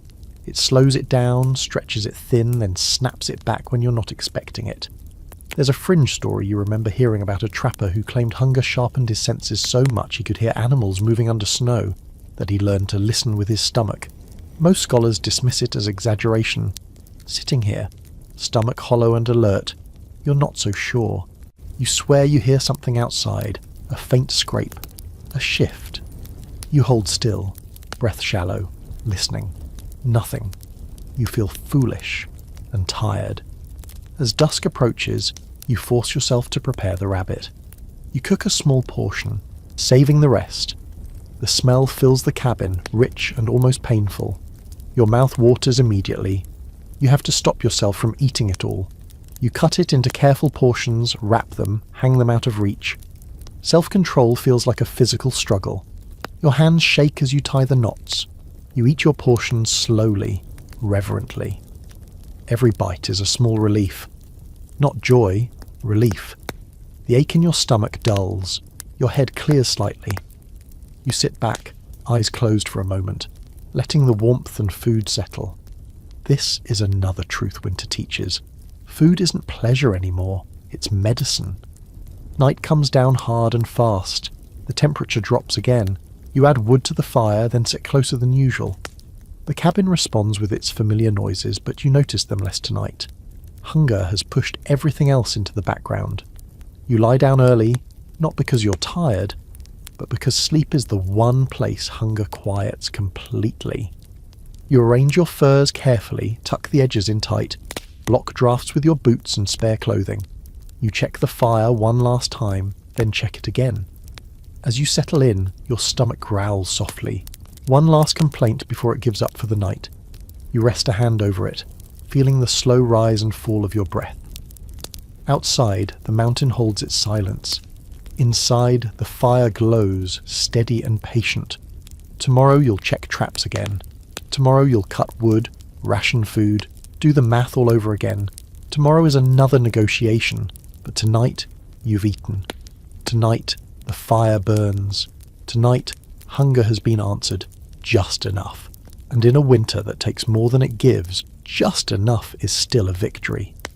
You wake up counting, not sheep, not dreams, calories. It's automatic now. Your eyes barely open and already your brain's running numbers. How many beans you have left, how many traps you've set, how long a rabbit stretches when dried just right. You roll over onto your side and stare at the dull ceiling logs overhead, smoke-stained and steady, thinking about fat. Not in a dreamy, bacon sizzling on a skillet way, just fat, the math of it, the energy it holds, the way it warms you when nothing else can. You sit up, slower than usual. Your joints protest, especially your knees. You stretch your legs, and they creak like old cabin doors. The cold has stiffened everything inside you, including your appetite, which now works more like a warning system than a hunger cue. You chew a thin piece of dried meat. Elk, maybe. Could be deer. Hard to say anymore. It's dry enough that your teeth protest. You suck on it more than chew it, letting the salt and protein hit your bloodstream slow. You stretch the moment out, dragging it for as long as it'll go. Then you run the numbers again. You have not enough. There's this deep, aching truth you learn out here. Calories aren't just fuel, they're time. A full belly buys you hours of strength. Half a belly gets you through half a task. No belly. That's where mistakes start to bloom. Mountain men, the legends go, were always lean and scrappy. But journals tell a rougher tale. Starvation wasn't heroic. It was humiliating. There are letters with lines like, "I chewed leather for 2 days," or "ate my soap. Wouldn't recommend it." One trapper wrote, "Watched a squirrel eat bark and wondered what he knew that I didn't." Hunger makes philosophers of desperate men. You wrap your scarf tighter, then crack open the door to check the sky. Grey, heavy, flat as old pewter. No sun, no movement. A cold that doesn't announce itself, just waits for you to forget how dangerous it is. Your traps are overdue. You check them anyway. You move slow, deliberately slow. Every step is a negotiation between need and energy. The snow has hardened into a brittle crust, sharp at the edges. You shift your weight with each step to avoid breaking through. You fail more often than not. The first trap is undisturbed. The second is gone. Just the base of the snare, twisted, half buried in snow. You scan the ground, find a few tracks. Something struggled. Maybe got free, or maybe something else got there first. Scavengers don't wait their turn in winter. You reset the trap, fingers numb and clumsy. The wire bites at your skin. You barely notice. You move on, check the others. Nothing. Not even a bird. The forest is too quiet again. The silence isn't peaceful anymore. It's suspicious. By midday, you're back in the cabin, stamping snow off your boots, rubbing your hands to life. Your shoulders ache from tensing against the cold. You don't even remember doing it. Your whole body's bracing for something now. Maybe the long hunger, maybe the final cold. Inside, the fire burns low. You feed it slowly, not because you're conserving wood, but because it feels wasteful to warm a body that isn't earning it. You hate that thought. You hate that you've started assigning value to your own warmth. You boil the rabbit bones left from earlier in the week. It's the third boil. They're nearly dust, but you force something out of them. The water tastes like memory. You sip it slowly and feel marginally more alive. There's a disturbing precision to hunger once it sticks around long enough. You know exactly how many hours ago you ate. You know what's in your stomach. You know how far it'll take you. It's like being strapped to an hourglass that leaks from your ribs. You open your food sack again. Beans, a few strips of meat, a small pouch of lard you've been saving. You pull it out, open it, and stare. It's stiff, off-white, smells faintly rancid, but it's energy. Raw, high-value energy. The kind you dream of when you're out of options. You dip your finger in and smear a bit on bread so stale it crumbles when you touch it. You eat the whole thing slowly, eyes closed, imagining butter, then cheese, then pie. You stop. Imagination costs energy too. There's a historical fact you try not to think about too much. The average trapper during peak winter burned between 4,000 and 6,000 calories a day. You'd be lucky to hit half of that with your current intake. You're running on fumes, and your body knows it. You've already started cannibalizing your own fat reserves. The visible signs are there. Hollow cheeks, looser clothes, that sagging feeling when you move like your limbs are slowly emptying. You think about your ribs. You don't need a mirror to know they've started showing. You can feel them at night, when you lie on your side and your own bones press against the ground like scaffolding. You sit near the fire and wrap your arms around your knees. You let your chin rest on them. The room smells like smoke and fur and broth that doesn't taste like anything. You can hear the wind testing the door again. But it's not the wind that worries you anymore. It's the quiet between. You try to read from your old journal, but your eyes blur. You try to stitch a hole in your glove, but your fingers won't behave. You lie back instead, listening to your heartbeat, slow, low, steady, like a drum in another room. Sleep comes in short, hard bursts now. You wake up gasping sometimes, like your body's not sure what's missing, oxygen or sugar or just the will to continue. You take deep breaths, slow them down, and stare at the fire again. There's one log left near the hearth. The others are across the room. You stare at it, calculating when to use it. Not now, later, tonight. It'll buy you 6 hours, maybe 7 if you bank the coals right. You add bark to the fire instead. It burns fast and shallow, but it helps. Kindling flames better than nothing. Outside, the snow begins again. You hear it, soft and steady. The sound of time passing. Another layer between you and rescue, or you and the end. You close your eyes, not because you're sleepy, but because it's easier than staring at food you don't have. And you wait, because that's what hunger is in the end. A long, patient waiting, for the trap to snap or spring to come, whichever arrives first. The darkness presses in earlier now, not just because the days are short, but because your mind is tired of holding the edges apart.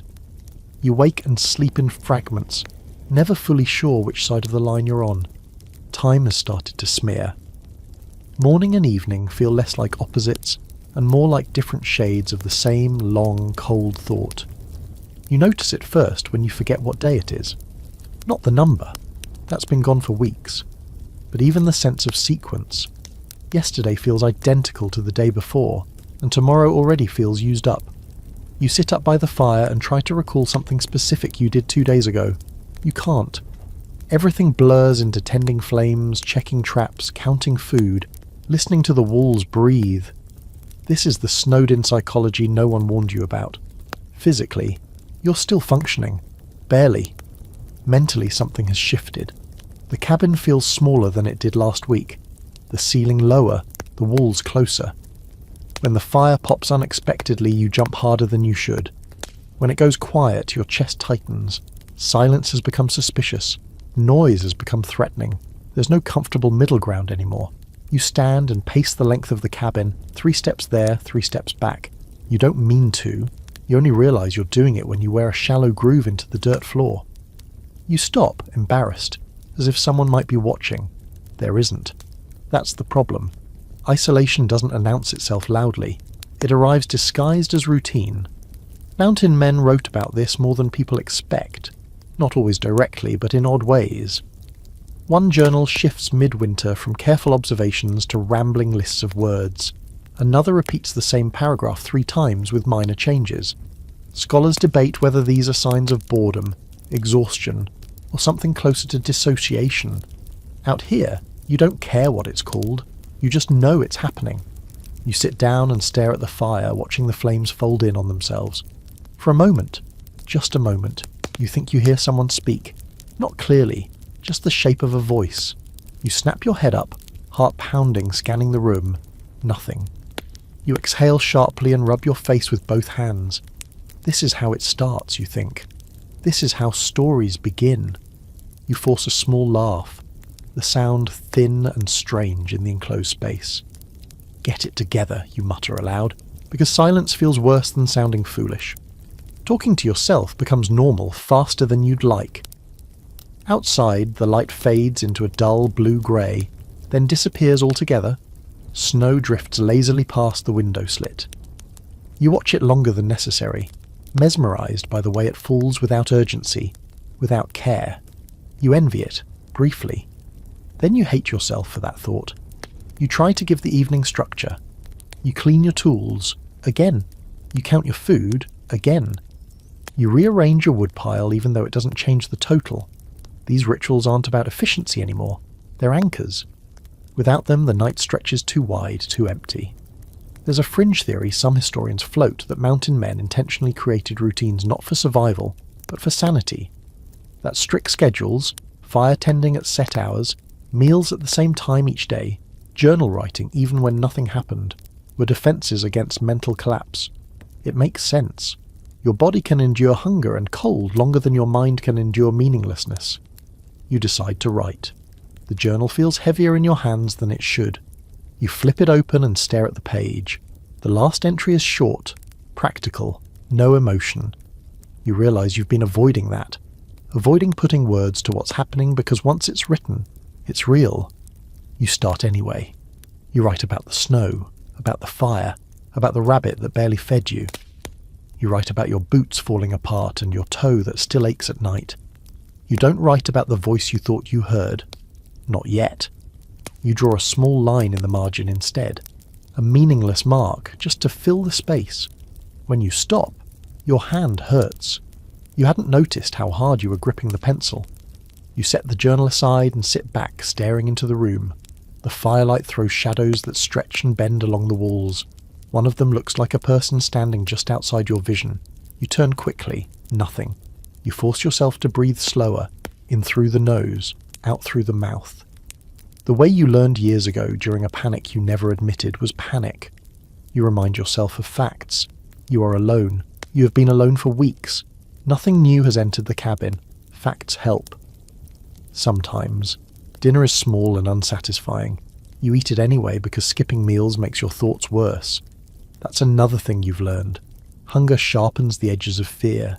You need the calories not just for heat, but for clarity.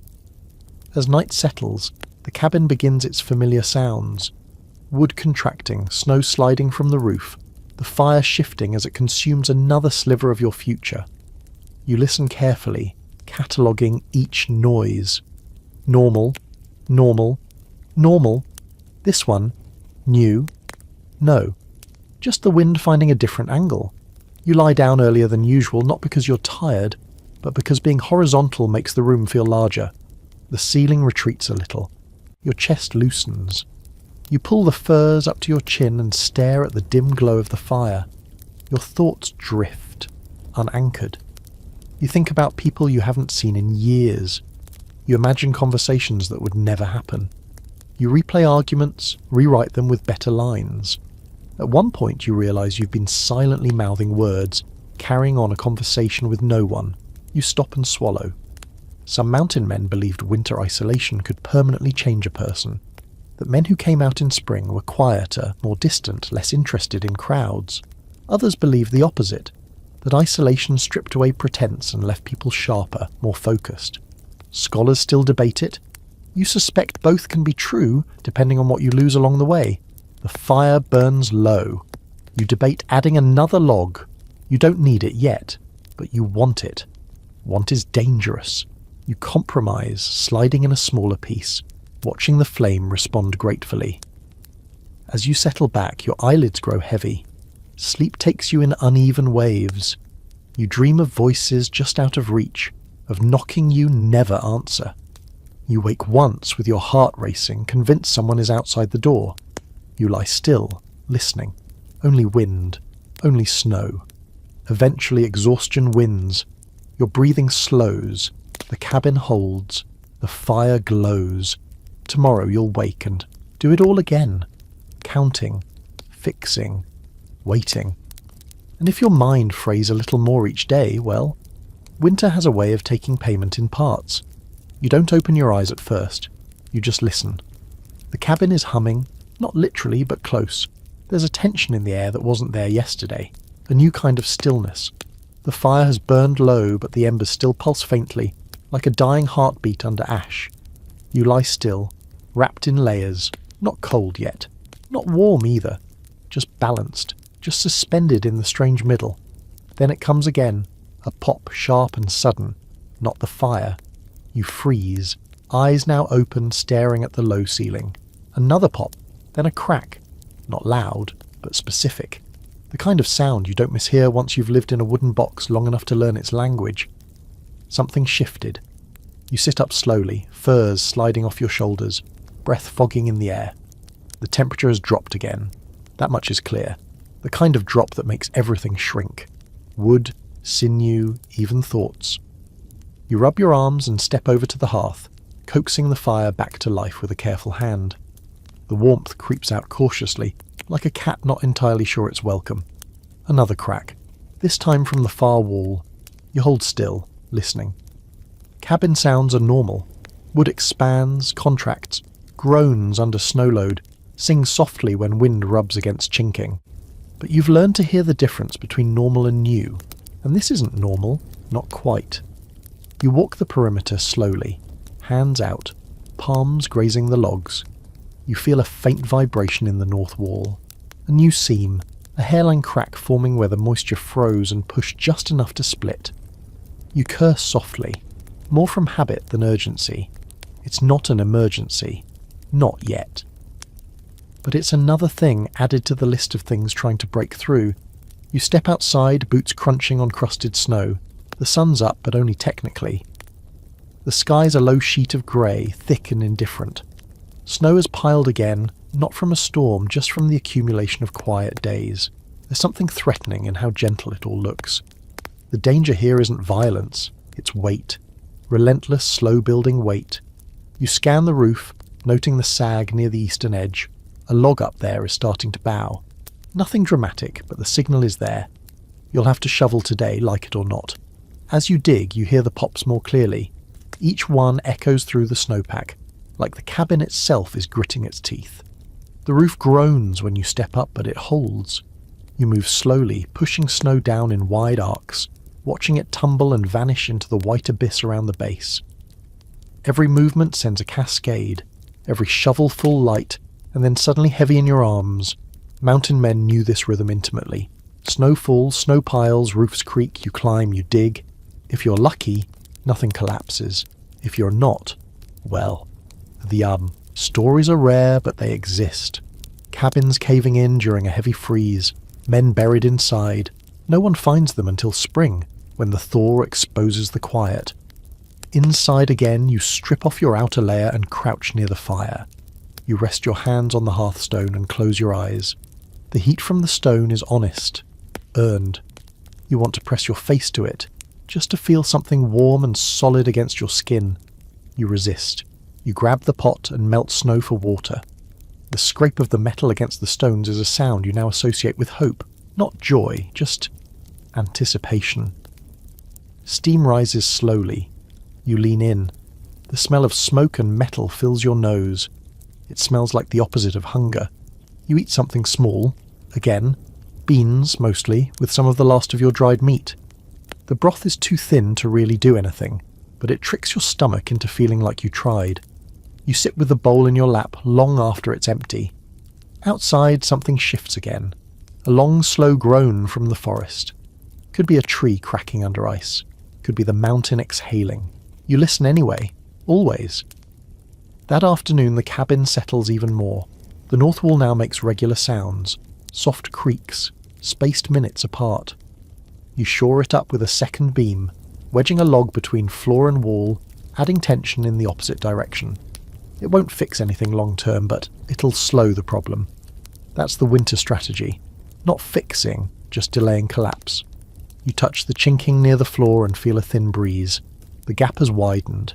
You pack it tighter with a fresh mix of mud and moss, smearing it with a stick because your hands are too cold to manage the finer work.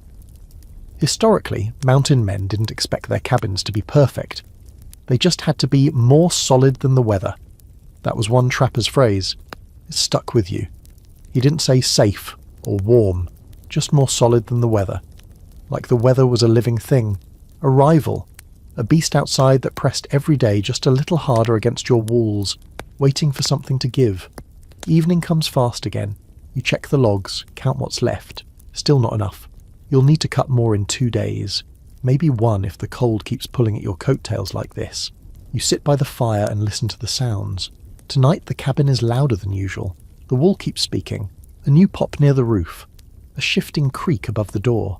It's like living inside an old throat clearing itself. There's a quirky bit from a fur trapper's diary you remember reading. He claimed that at a certain point in winter, he could hear the snow thinking. Most folks dismissed it as poetic rambling. You're not so sure anymore. You've heard snow make decisions. You've heard the shift, the weight redistribution, the long quiet before something gives. You lie down early, not because you're tired, but because you want to be horizontal if anything happens. You position yourself with a clear line to the door. You keep your boots nearby. You keep your knife under the furs just in case. Not of wolves, not of bears, of collapse. The fire burns low. You feed it again, even though you shouldn't. You need the warmth tonight. The cabin isn't reliable today, and your body knows it. You stare at the ceiling, watching shadows stretch and sway like breath made visible. Every flicker feels like motion. Every creak is a question. You whisper to yourself without meaning to, hold, just a little longer. And the cabin groans back undecided. You wake up feverish, and that's how you know something's wrong. Not dramatic fever, no shaking chills or burning skin, but a slow, creeping heat behind the eyes, a heaviness in your limbs that makes even sitting up feel like work. Your throat is dry, your head dull. The fire is still alive, but it feels farther away than usual, like warmth has decided to keep its distance today. You test yourself quietly, wiggle fingers, toes, stand up. Everything works, but slower, sloppier. Your balance is off just enough to notice. That's the dangerous part. Illness in winter doesn't arrive loudly. It slips in while you're already weakened, already hungry, already cold. You sit back down and breathe carefully, listening to your body like it's a stranger whose intentions you don't trust. Mountain men feared sickness more than storms. A broken leg could be splintered. Hunger could be endured. Cold could be negotiated with fire and fur. But illness took away your ability to do anything, and doing things was how you stayed alive. You feel your forehead with the back of your hand. Warm, not alarming. Yet. You swallow and wince. Your throat aches faintly. Smoke irritation, maybe. Or the start of something worse. Out here, there's no difference between a mild illness and a fatal one until it's too late to matter. You boil water immediately. Not snow this time. Actual water from your last jug, saved for moments like this. You add a handful of dried spruce needles, something you learned from an older trapper years ago. Vitamin C, he claimed. Keeps the teeth in and the death out. You don't know if that's true. Scholars still debate how effective these remedies really were. But doing something feels better than waiting. The tea tastes sharp and bitter. You sip it slowly, letting the steam hit your face. You wrap your coat tighter and sit as close to the fire as you dare without risking smoke again. Your head throbs in time with your heartbeat. You count the beats, partly to distract yourself, partly to make sure they're still steady. There's a journal entry you remember reading where a trapper described being sick alone in winter as lying next to your own grave and wondering if it's warm enough. It felt melodramatic when you first heard it. Now it feels accurate. You force yourself to eat a little, even though your stomach protests. Calories are medicine now. You chew slowly, pausing between bites, fighting the urge to stop. If you don't eat, you'll get weaker. If you get weaker, you won't be able to keep the fire alive. Everything connects back to that same fragile chain. The cabin feels different today. Not threatening, indifferent. The walls don't creak as much. The wind is quieter. It's like the world has stepped back to watch and see what you'll do. You lie down for a while, head propped slightly, not wanting to sleep too deeply. Fever dreams can pull you under fast. You've heard stories. Men waking up convinced they were warm, stepping outside into snow barefoot, never coming back. Whether those stories are exaggerated or not, the warning sticks. You talk to yourself out loud again, just to stay anchored. You narrate what you're doing. I'm drinking, I'm breathing, I'm awake. Your voice sounds thin, unfamiliar. You don't like it. By afternoon, the fever hasn't worsened, but it hasn't left either. It's sitting there, patient. You change damp clothes for dry ones, even though it costs you energy. Wet fabric steals heat faster than anything. You've learned that lesson too many times to ignore it now. You inspect your hands and feet for signs of frostbite, pale patches, waxy skin. Everything looks okay. That's a relief you don't celebrate. You've learned not to. Historically, mountain men treated illness with whatever they had. Herbs, steam, fat, whiskey when available. Some remedies helped, some did nothing. A few made things worse. Scholars still argue how much traditional knowledge actually extended lives versus simply providing comfort. Sitting here, wrapped in furs, sipping bitter tea, you decide comfort counts for something. As evening approaches, your head clears slightly. Not much, but enough to feel like progress. You feed the fire carefully, keeping it steady rather than hot. Too much heat can worsen dehydration. Another calculation added to the pile. You eat a small meal and manage to keep it down. You consider that a victory. You clean the bowl immediately, then sit quietly listening to the cabin breathe. The north wall pops once, then settles. You ignore it. Tonight, you don't have the energy to fight everything. You lie back and stare at the ceiling.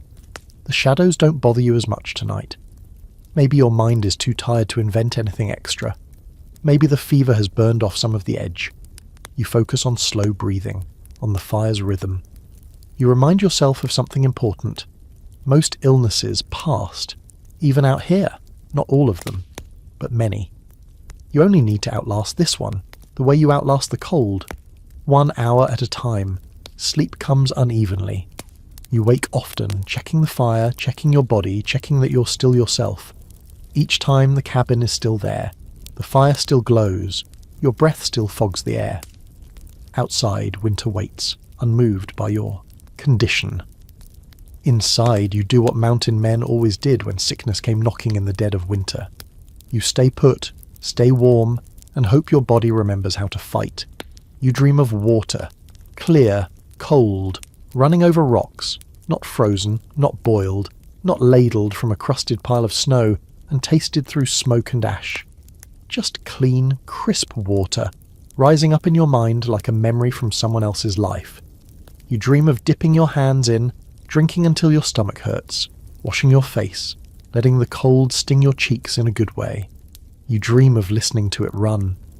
And then you wake up thirsty enough to think the dream was a warning.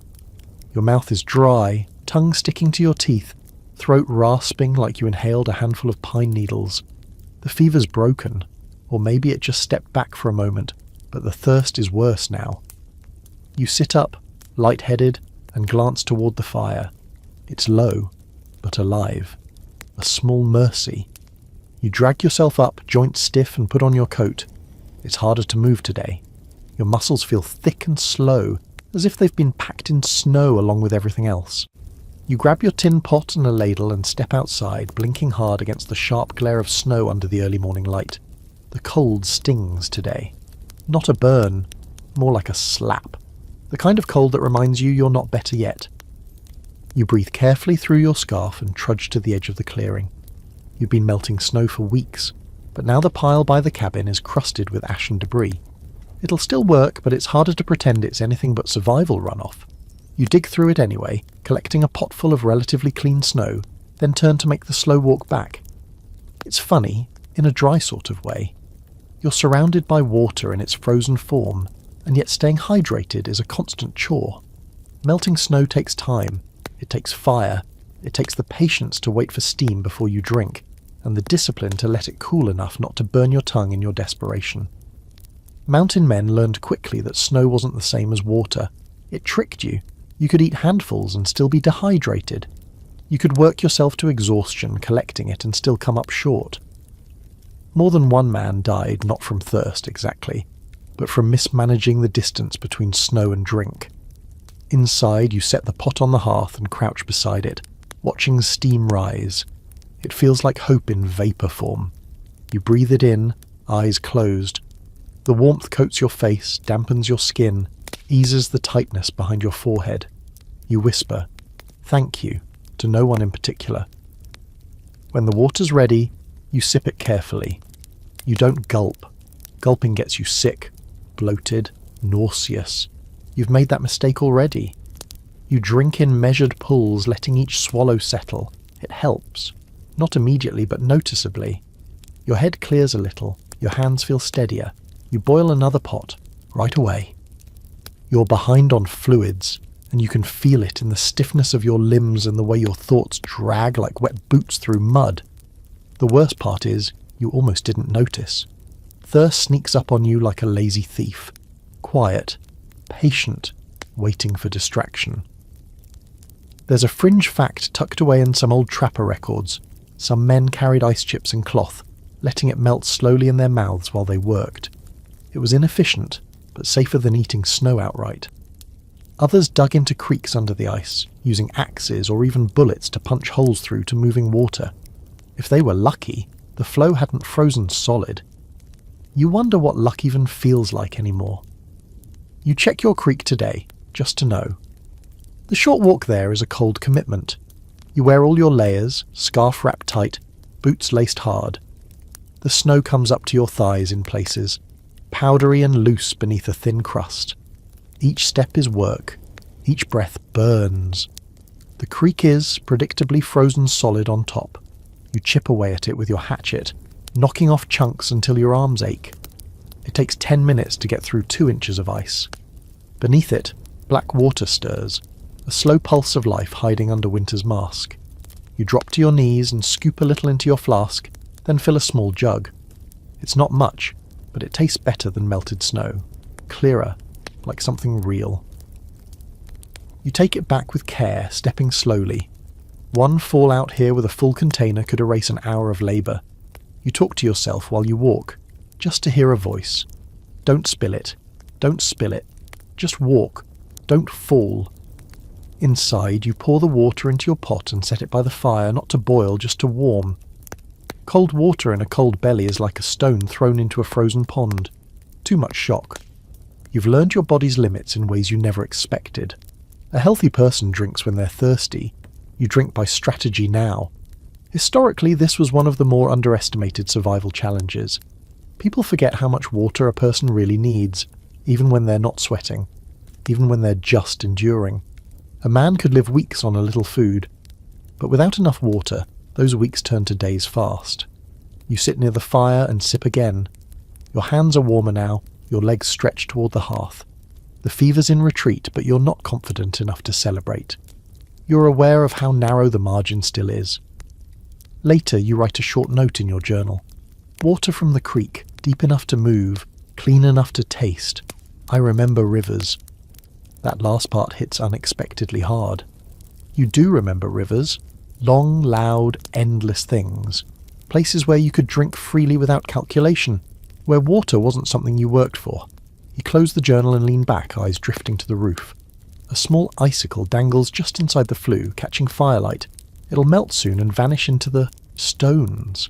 You wonder if anyone ever drowned in snow. Not buried, drowned. Surrounded by water in the wrong form, unable to access it until it's too late. It sounds ridiculous. But out here, so does everything else. Evening comes again, slow and cold. You drink one last mugful before bed. You pile extra snow near the hearth to melt passively overnight. You lie back down, not sick but not well, somewhere in between. But you're hydrated, and you're warm, and the fire burns steady. Tonight, that's enough. You hear it before you see it. A low, deliberate crunch in the snow. Not wind, not settling. Footsteps, measured, heavy, unhurried. You freeze mid-motion, one hand wrapped around your tin cup, the other hovering near the fire as if heat alone might explain the sound away.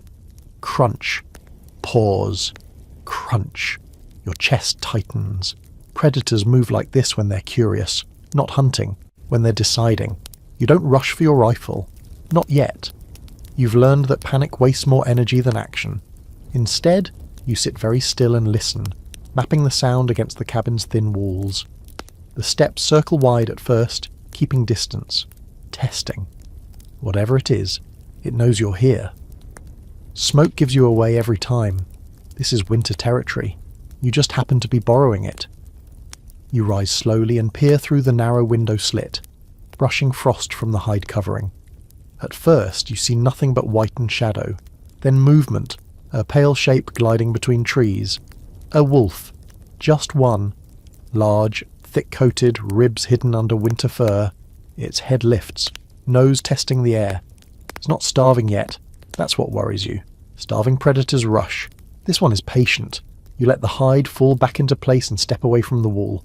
Wolves don't usually bother cabins. Not unless something's wrong, or unless they've learned something new. You grab a stick from the woodpile and toss it into the fire. Sparks leap up, snapping. Noise helps. Fire helps more. Mountain men shared space with predators constantly. Wolves, cougars, bears that hadn't yet gone to ground. Most encounters never made it into stories because nothing happened. The animals watched. The men watched back, and both sides decided the math wasn't worth it. But winter changes that math. You crack the door just enough to step onto the threshold, rifle in hand but lowered. The wolf has stopped now, standing still at the edge of the clearing. It looks at you, not with fear, not with aggression, with assessment. You meet its gaze, feeling something old and uncomfortable stir in your chest. Recognition, maybe. Two creatures burning energy in a world that offers very little back. You shout, not words, just sound. Loud, sudden. The wolf flinches, ears flattening. It hesitates, then backs away, melting into the trees without drama. No charge, no standoff, just a decision made and acted on. You stand there longer than necessary, scanning the forest.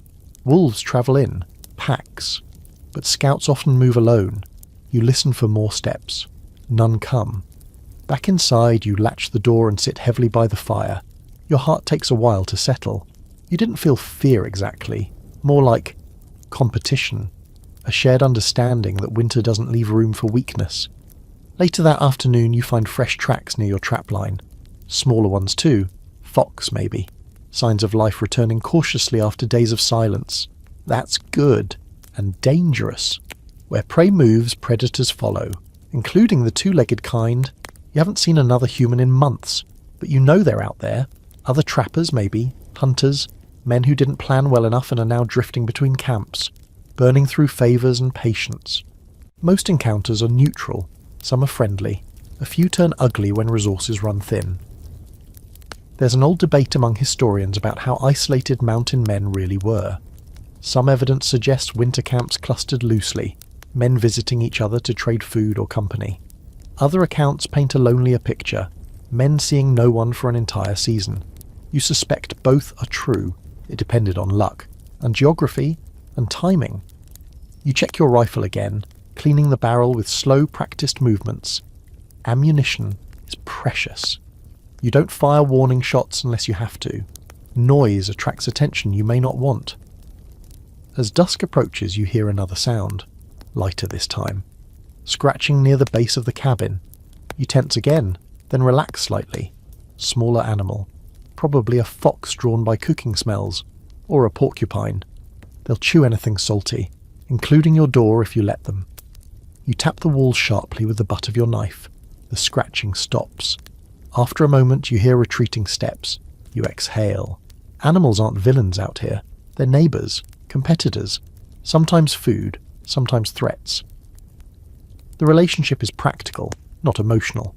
You don't hate the wolf for being hungry any more than you hate yourself for wanting to survive.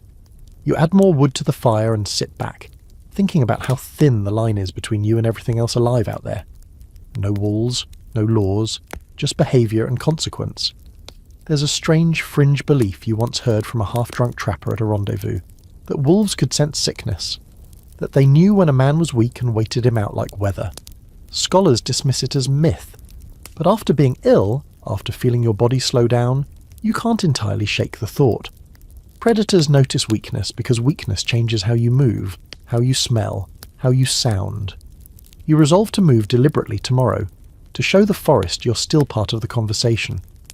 Night falls again, thick and starless. The fire crackles steadily, throwing light against fur-lined walls. Outside you hear distant howls, far enough to be safe, close enough to remind you of the hierarchy you're living inside. You lie down with your rifle nearby, not because you expect trouble tonight, but because expectation itself has become part of survival. You listen as the cabin settles, as the wind moves through branches, as something large shifts weight somewhere beyond sight. Sleep comes cautiously, in pieces. Each time you drift, you carry the image of the wolf's eyes with you. Calm, calculating, alive. In the morning, you'll check the traps again. You'll cut wood. You'll melt snow and drink carefully and count what's left, and the forest will keep watching. Out here, you're never truly alone. You're just one of the quieter animals trying to make it through the winter, without becoming someone else's solution. Morning feels different today, not warmer, not brighter, just less empty.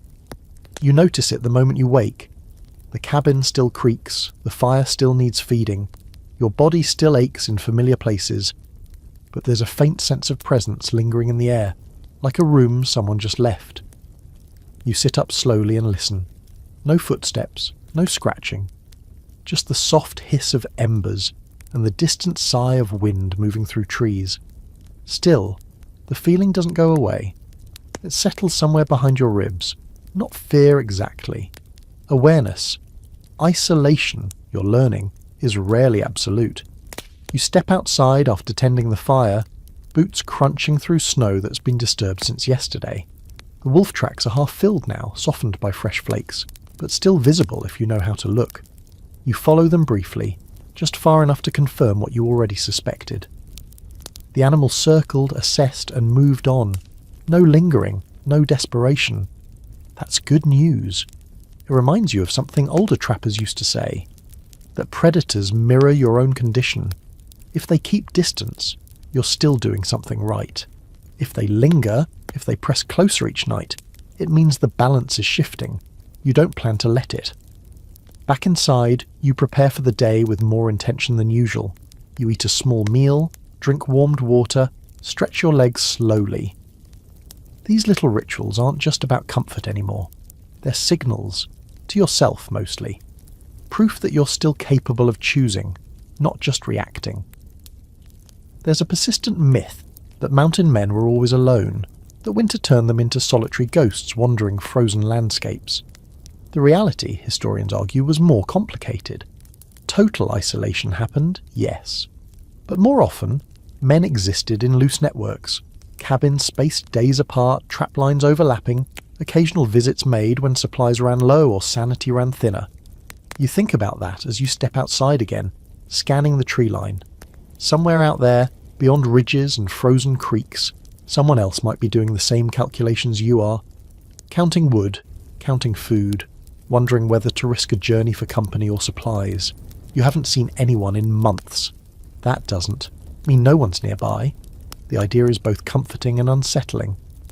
You spend the late morning reinforcing your traps, adding a few new ones where animal sign has returned. The work is slow, deliberate. Your fingers are stiff, but steadier than they were a few days ago. The fever's gone now, leaving behind only fatigue and a lingering dryness in your throat. You manage it with frequent sips of water, disciplined and measured. This is another truth winter teaches. Recovery is never instant. You don't bounce back, you edge back. As you work, you find yourself talking again, not out of fear, but habit. Commenting on the snow, on the way the trees creak, on the cleverness of a rabbit that managed to avoid your snares. The sound of your own voice grounds you. It draws a boundary between imagination and reality. Some scholars argue that this kind of self-talk was common among isolated trappers, a practical adaptation rather than a sign of instability. Others see it as an early warning sign of mental strain. You don't care which camp is right. It helps. That's enough. By afternoon, clouds roll in again, thick and low. Snow threatens but doesn't fall yet. The light flattens, stealing depth from the landscape. Distance becomes hard to judge. You decide not to wander far today. After the wolf encounter, discretion feels wise. Inside, the cabin feels almost lived in. Not comfortable, exactly, but familiar. The hides on the walls dull the wind's voice. The fire burns steadily, no smoke today. You take a moment to appreciate that small success. You sit by the hearth and mend gear again, always mending. Clothing, straps, seams. Mountain men were never done fixing things. Everything out here degraded constantly, and neglect multiplied fast. A loose stitch became a torn coat. A torn coat became frostbite. Frostbite became something you couldn't ignore. There's an old argument among historians about whether mountain men were truly self-reliant or simply lucky. Sitting here, needle in hand, you think the argument misses the point. Self-reliance wasn't about never needing help. It was about delaying the moment when you did. As dusk approaches, you hear distant sounds again. Not wolves this time. Something else. A faint echo, almost lost in the wind. It could be a tree cracking, could be ice shifting, could be a human sound. You freeze, listening hard. It doesn't repeat. Your heart rate climbs anyway. The possibility lingers. You weigh it carefully. Calling out might bring help, or it might bring trouble. Out here you don't assume goodwill. Winter squeezes people, makes them unpredictable. You decide to wait. This hesitation, this calculation, is something you've grown into. Early on you might have rushed toward the idea of company. Now you understand the cost of being wrong. Night falls again, smooth and heavy. You secure the door, bank the fire, arrange your sleeping area with practiced efficiency. You keep the rifle within, reach, but not clutched. Ready, not desperate.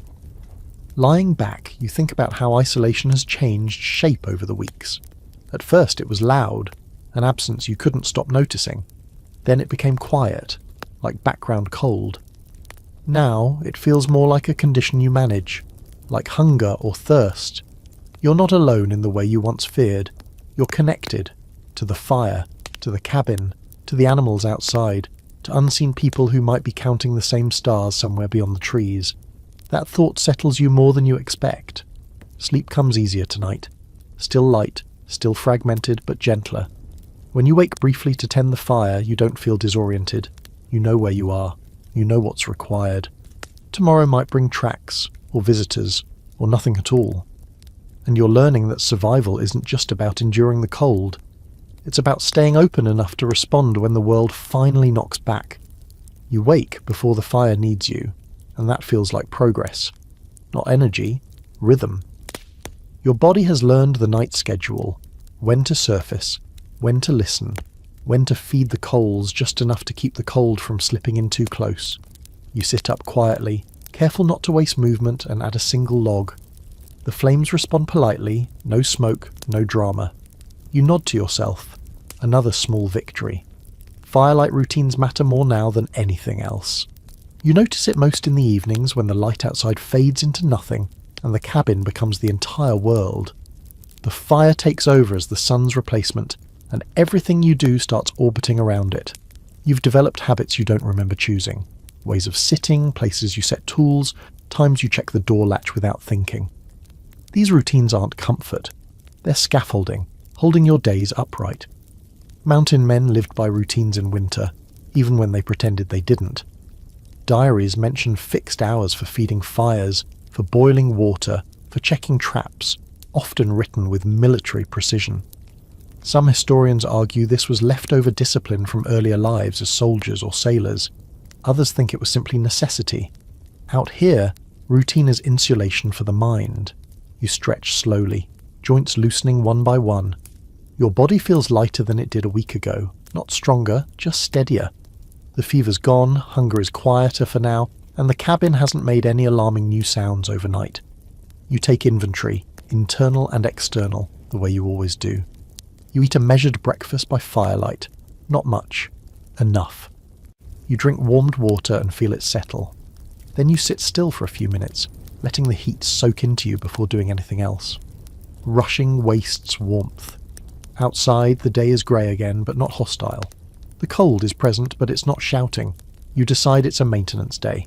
No long trips, no heavy work. just keeping things from slipping backward.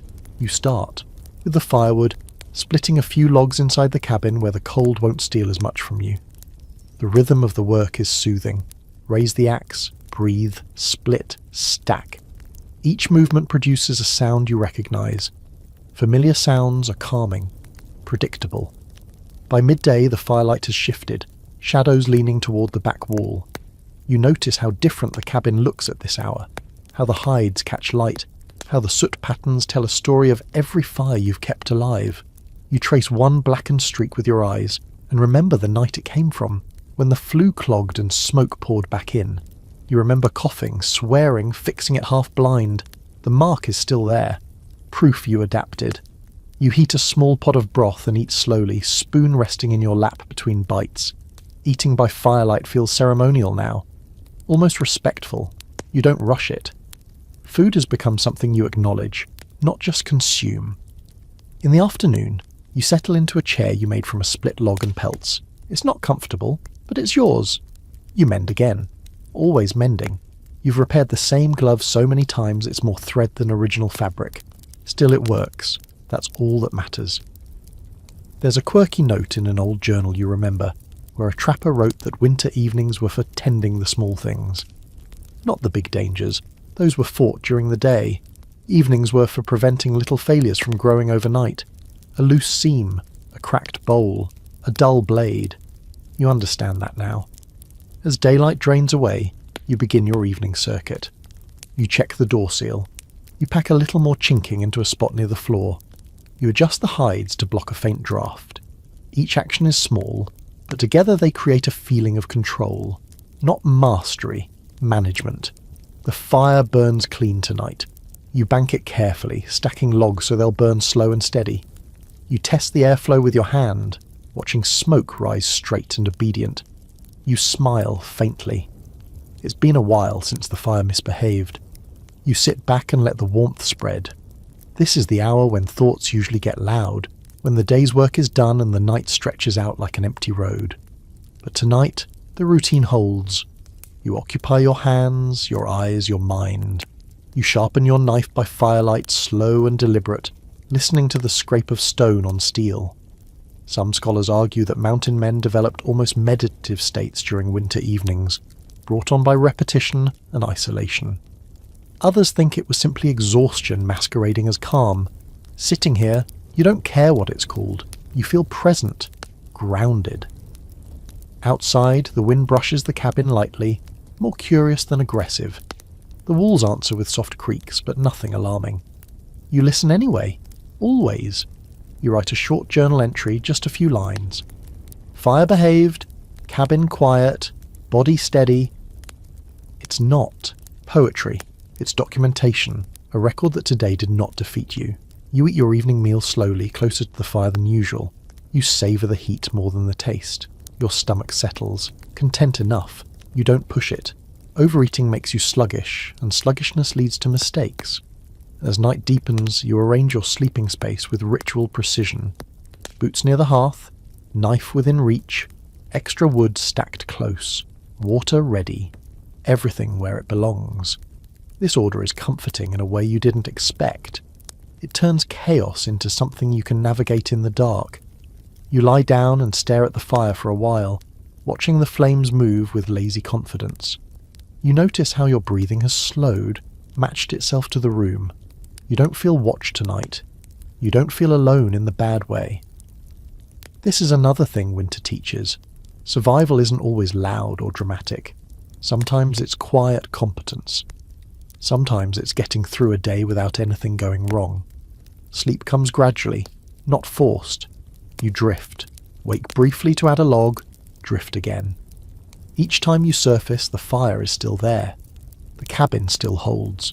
Your body still responds when asked. Tomorrow will bring its own problems. It always does. But tonight, routine has done its job. Firelight flickers, shadows behave, the world outside can wait. And for a man wintering alone in a wooden cabin, that calm, earned, fragile temporary is one of the rarest luxuries there is. Rest, you've learned, is a dangerous word out here. You wake with stiffness deep in your spine, the kind that doesn't fade after stretching. It lingers, a reminder that stillness carries its own risks. The fire has burned lower than you like, but not out. You correct it immediately, feeding it a log and watching the flames reassert themselves. You don't scold yourself. Winter punishes distraction harshly enough without adding guilt to the mix. Today isn't a rest day. There's no such thing anymore. Winter work never stops. It just changes shape. You pull on your coat and step outside, breath catching in your throat as cold air rushes in. The sky's pale, almost white, the sun hidden behind a thin veil of cloud. Snow crunches underfoot in that brittle, high-pitched way that tells you it's colder than it looks. You scan the area automatically. Tree line, trap line, roof, door, everything still standing, for now. You start with the roof again. Snow builds faster than you want to admit, especially after quiet nights when it falls gently but relentlessly. You shovel carefully, aware of your balance, aware of how unforgiving a slip could be. The work warms you just enough to sweat lightly, and you stop immediately. Sweat is the enemy. You strip a layer, wait for your breathing to slow, then continue.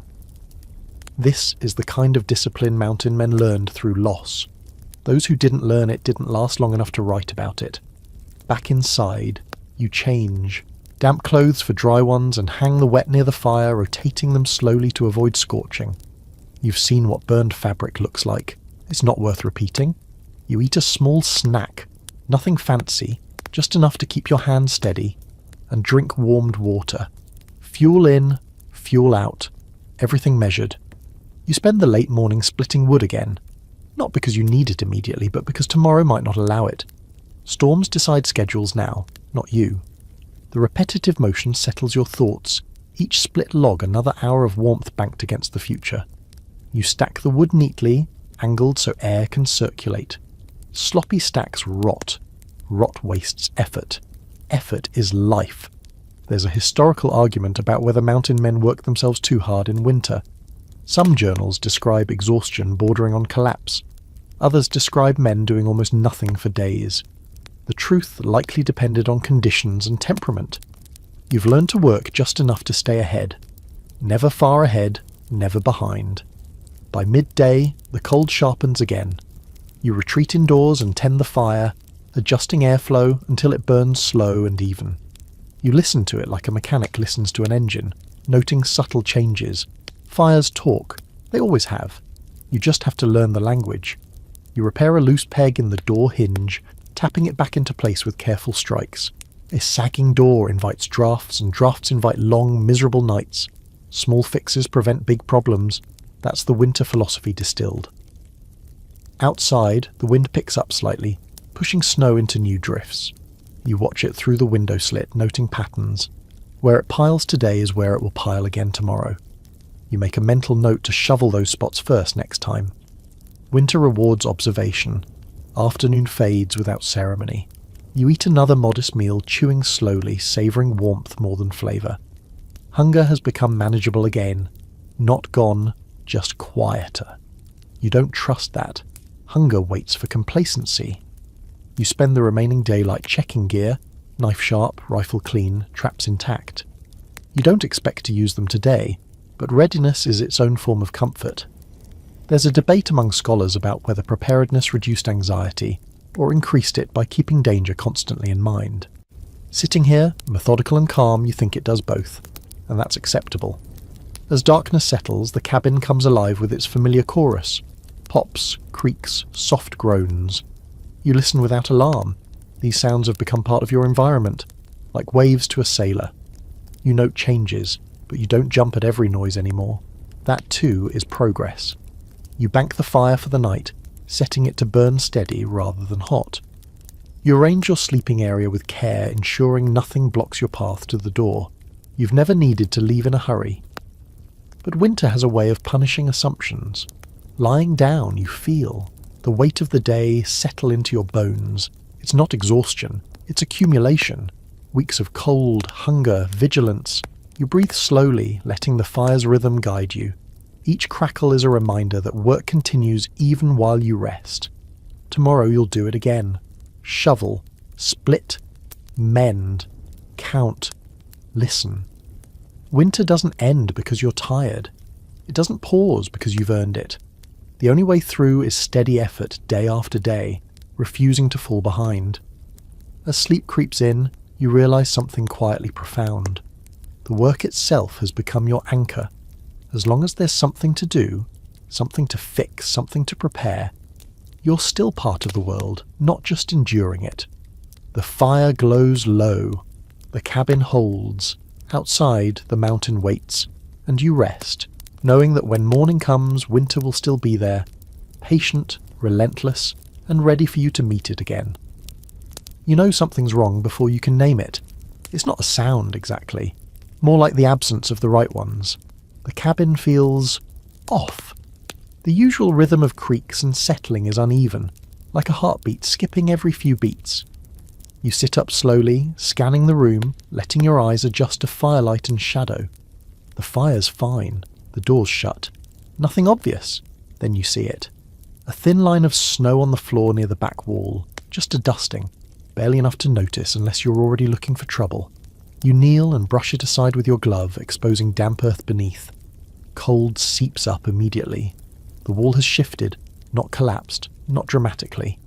Just enough to open a seam where snow and wind have found a way in.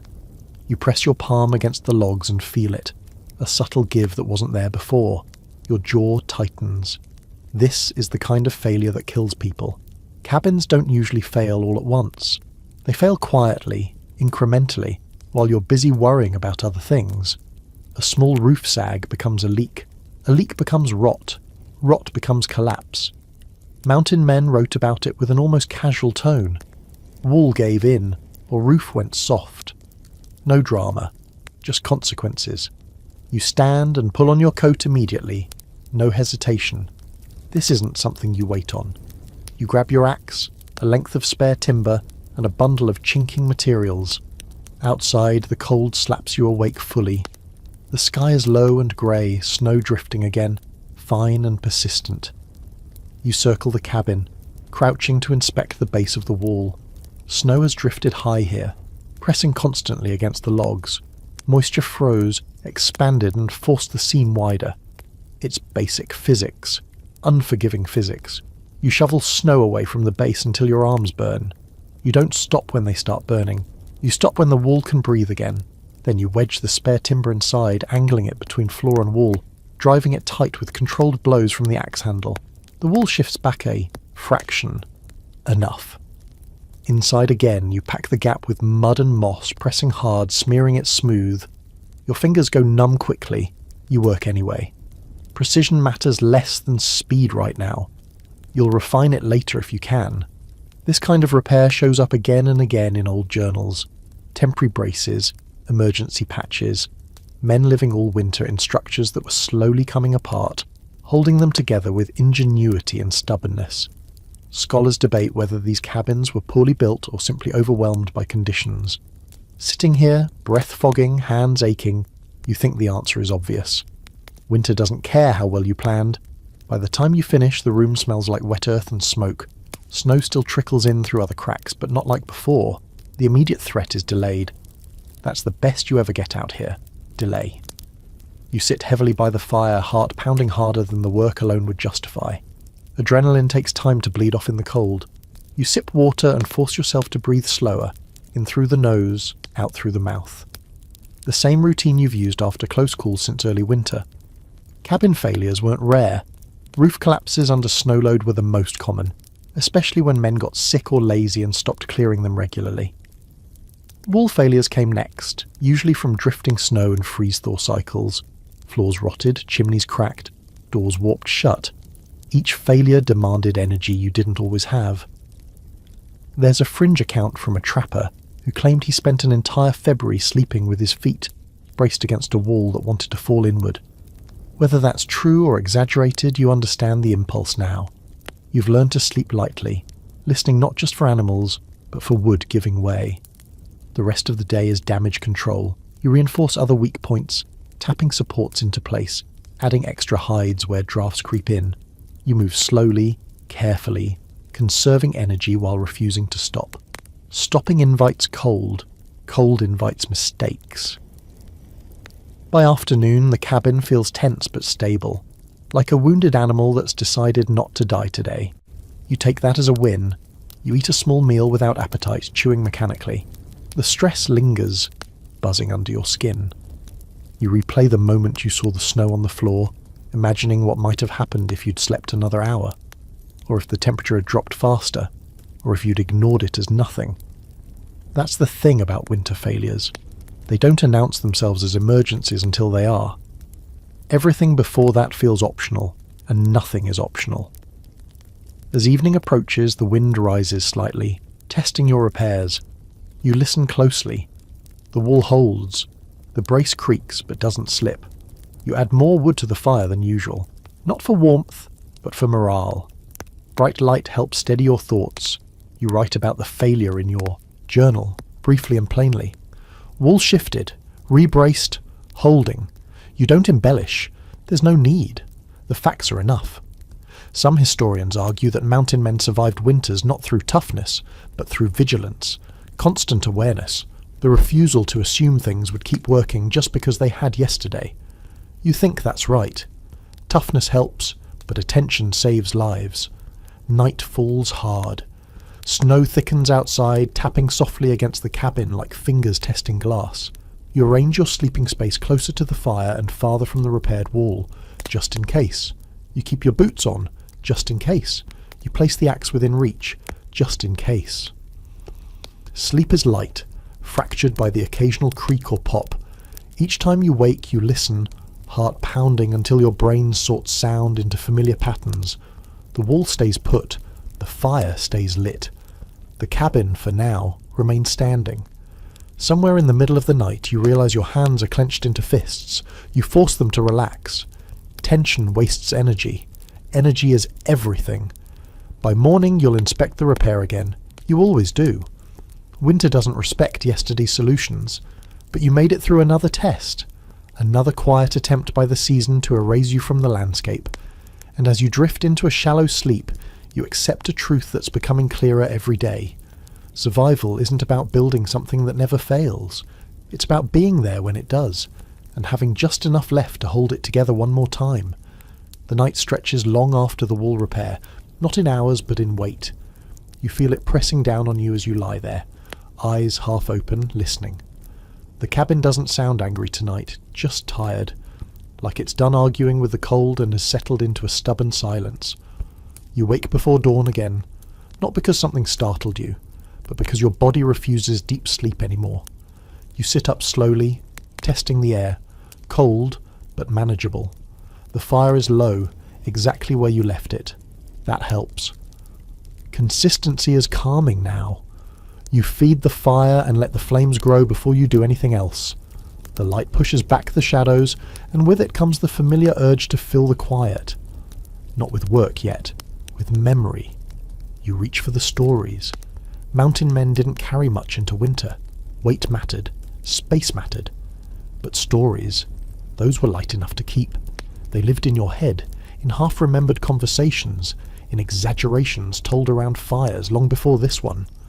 When the nights grew too long, stories became insulation for the mind. You start with an old one you've told yourself before, about a rendezvous years back when the valley was crowded with men who smelled like smoke and leather and bravado. Someone was always telling a story, half true, half invented, about a bear that walked upright, or a river that swallowed canoes whole. You remember the laughter, loud and reckless, echoing off the hills. You remember thinking you'd never miss noise. Now you do. You speak the story aloud, quietly, as if someone might be listening. You don't act it out. You don't embellish too much. Just enough to hear a human voice moving through time. The sound warms the cabin differently than fire ever could. There's a historical note buried in a trapper's diary from the 1820s, where he admits he told the same 3 stories to himself all winter. He claimed they changed slightly each time, adapting to his mood. Scholars debate whether that was creativity or early cognitive drift. You think it was survival. When the story runs out, you let the silence return, but it doesn't bite as hard this time. You stir the fire, sip warmed water, and feel your shoulders drop a fraction. Later in the morning, you check the repaired wall again. It's holding. The brace creaks when you press on it, but it doesn't shift. You nod to it. A small acknowledgement. like thanking a tired horse. You spend the daylight hours inside working on small things, a broken strap, a chipped cup. The same motions repeated slowly. Outside, snow falls in lazy flakes, not urgent, not heavy, just constant. The kind of snowfall that doesn't demand attention but steals time quietly. As afternoon fades, you feel the familiar tightening in your chest. Not panic, just the awareness of another long night ahead. This is when stories matter most. You sit closer to the fire and let your mind wander intentionally this time. Not drifting, directing. You think of the man who taught you how to set your first trap. His voice was always calm, even when correcting you. You replay his words, changing nothing. Just hearing them again feels like company. You remember another story, one you heard second-hand about a mountain man who survived an entire winter by telling stories to his axe. He leaned it against the wall and spoke to it every night, thanking it for the day's work, promising it rest. In spring, when he reached a settlement, he refused to sell it, said it had listened too long to be traded. Scholars roll their eyes at stories like that, but you understand the instinct completely. The fire pops suddenly, louder than usual. You jump, then laugh under your breath. A short, sharp sound that startles you more than it should. You shake your head. Easy, you tell yourself, just wood. The laughter helps. It breaks the tension you didn't realize you were carrying. You cook a small evening meal and eat it slowly, deliberately, treating it as an event rather than a necessity. You don't rush. You let each bite mark time. This is dinner. This is evening. This is still a life, even if it's narrow. Afterward, you sit back and tell another story. This one about a river crossing gone wrong, where everything that could fall into the water did, including dignity. You chuckle softly at the memory, even though no one's there to hear it. The sound echoes, strangely off the walls, then settles. There's a scholarly debate about whether storytelling in isolation helps preserve mental health or accelerates detachment from reality. Some argue it keeps the mind engaged and flexible. Others suggest it blurs the line between memory and invention. Sitting here wrapped in furs, firelight flickering, you don't care which is correct. You care that it works. Night deepens. The wind brushes the cabin, testing seams gently. The wall you repaired earlier makes no sound. You take that as a gift. You lie down with your head closer to the fire than usual, letting warmth soak into your neck and shoulders. You replay the stories again, not speaking now, just thinking them through, scene by scene. You focus on details, the smell of campfire smoke, the weight of a rifle slung over a shoulder, the sound of laughter carried on cold air. These details anchor you. They remind you that this moment, however intense, isn't the whole of existence. At some point your thoughts slow. The stories lose their edges. Images blur gently instead of sharply. You realize you're drifting towards sleep without fighting it. The fire burns low but steady. The cabin holds. Outside, the mountain remains silent, patient. You don't dream much tonight. Or if you do, the dreams are soft and distant, more like echoes than events. You wake once to feed the fire, then settle back down without anxiety. Morning will come, the wall will need checking, the traps will need inspecting, hunger will return, and cold will still be waiting. But for tonight, stories have done their job. They've carried you across another long stretch of darkness without letting the silence close in too tight. And in a winter where everything is temporary, warmth, food, strength, that ability to fill the night with something human might be the most valuable skill of all. You wake to light. Not much, just a thin, pale wash slipping through the window slit and pooling faintly on the floor. But it's different from the grey you've grown used to. It has a hint of warmth to it, a softness that makes you pause before sitting up, as if you don't want to scare it away.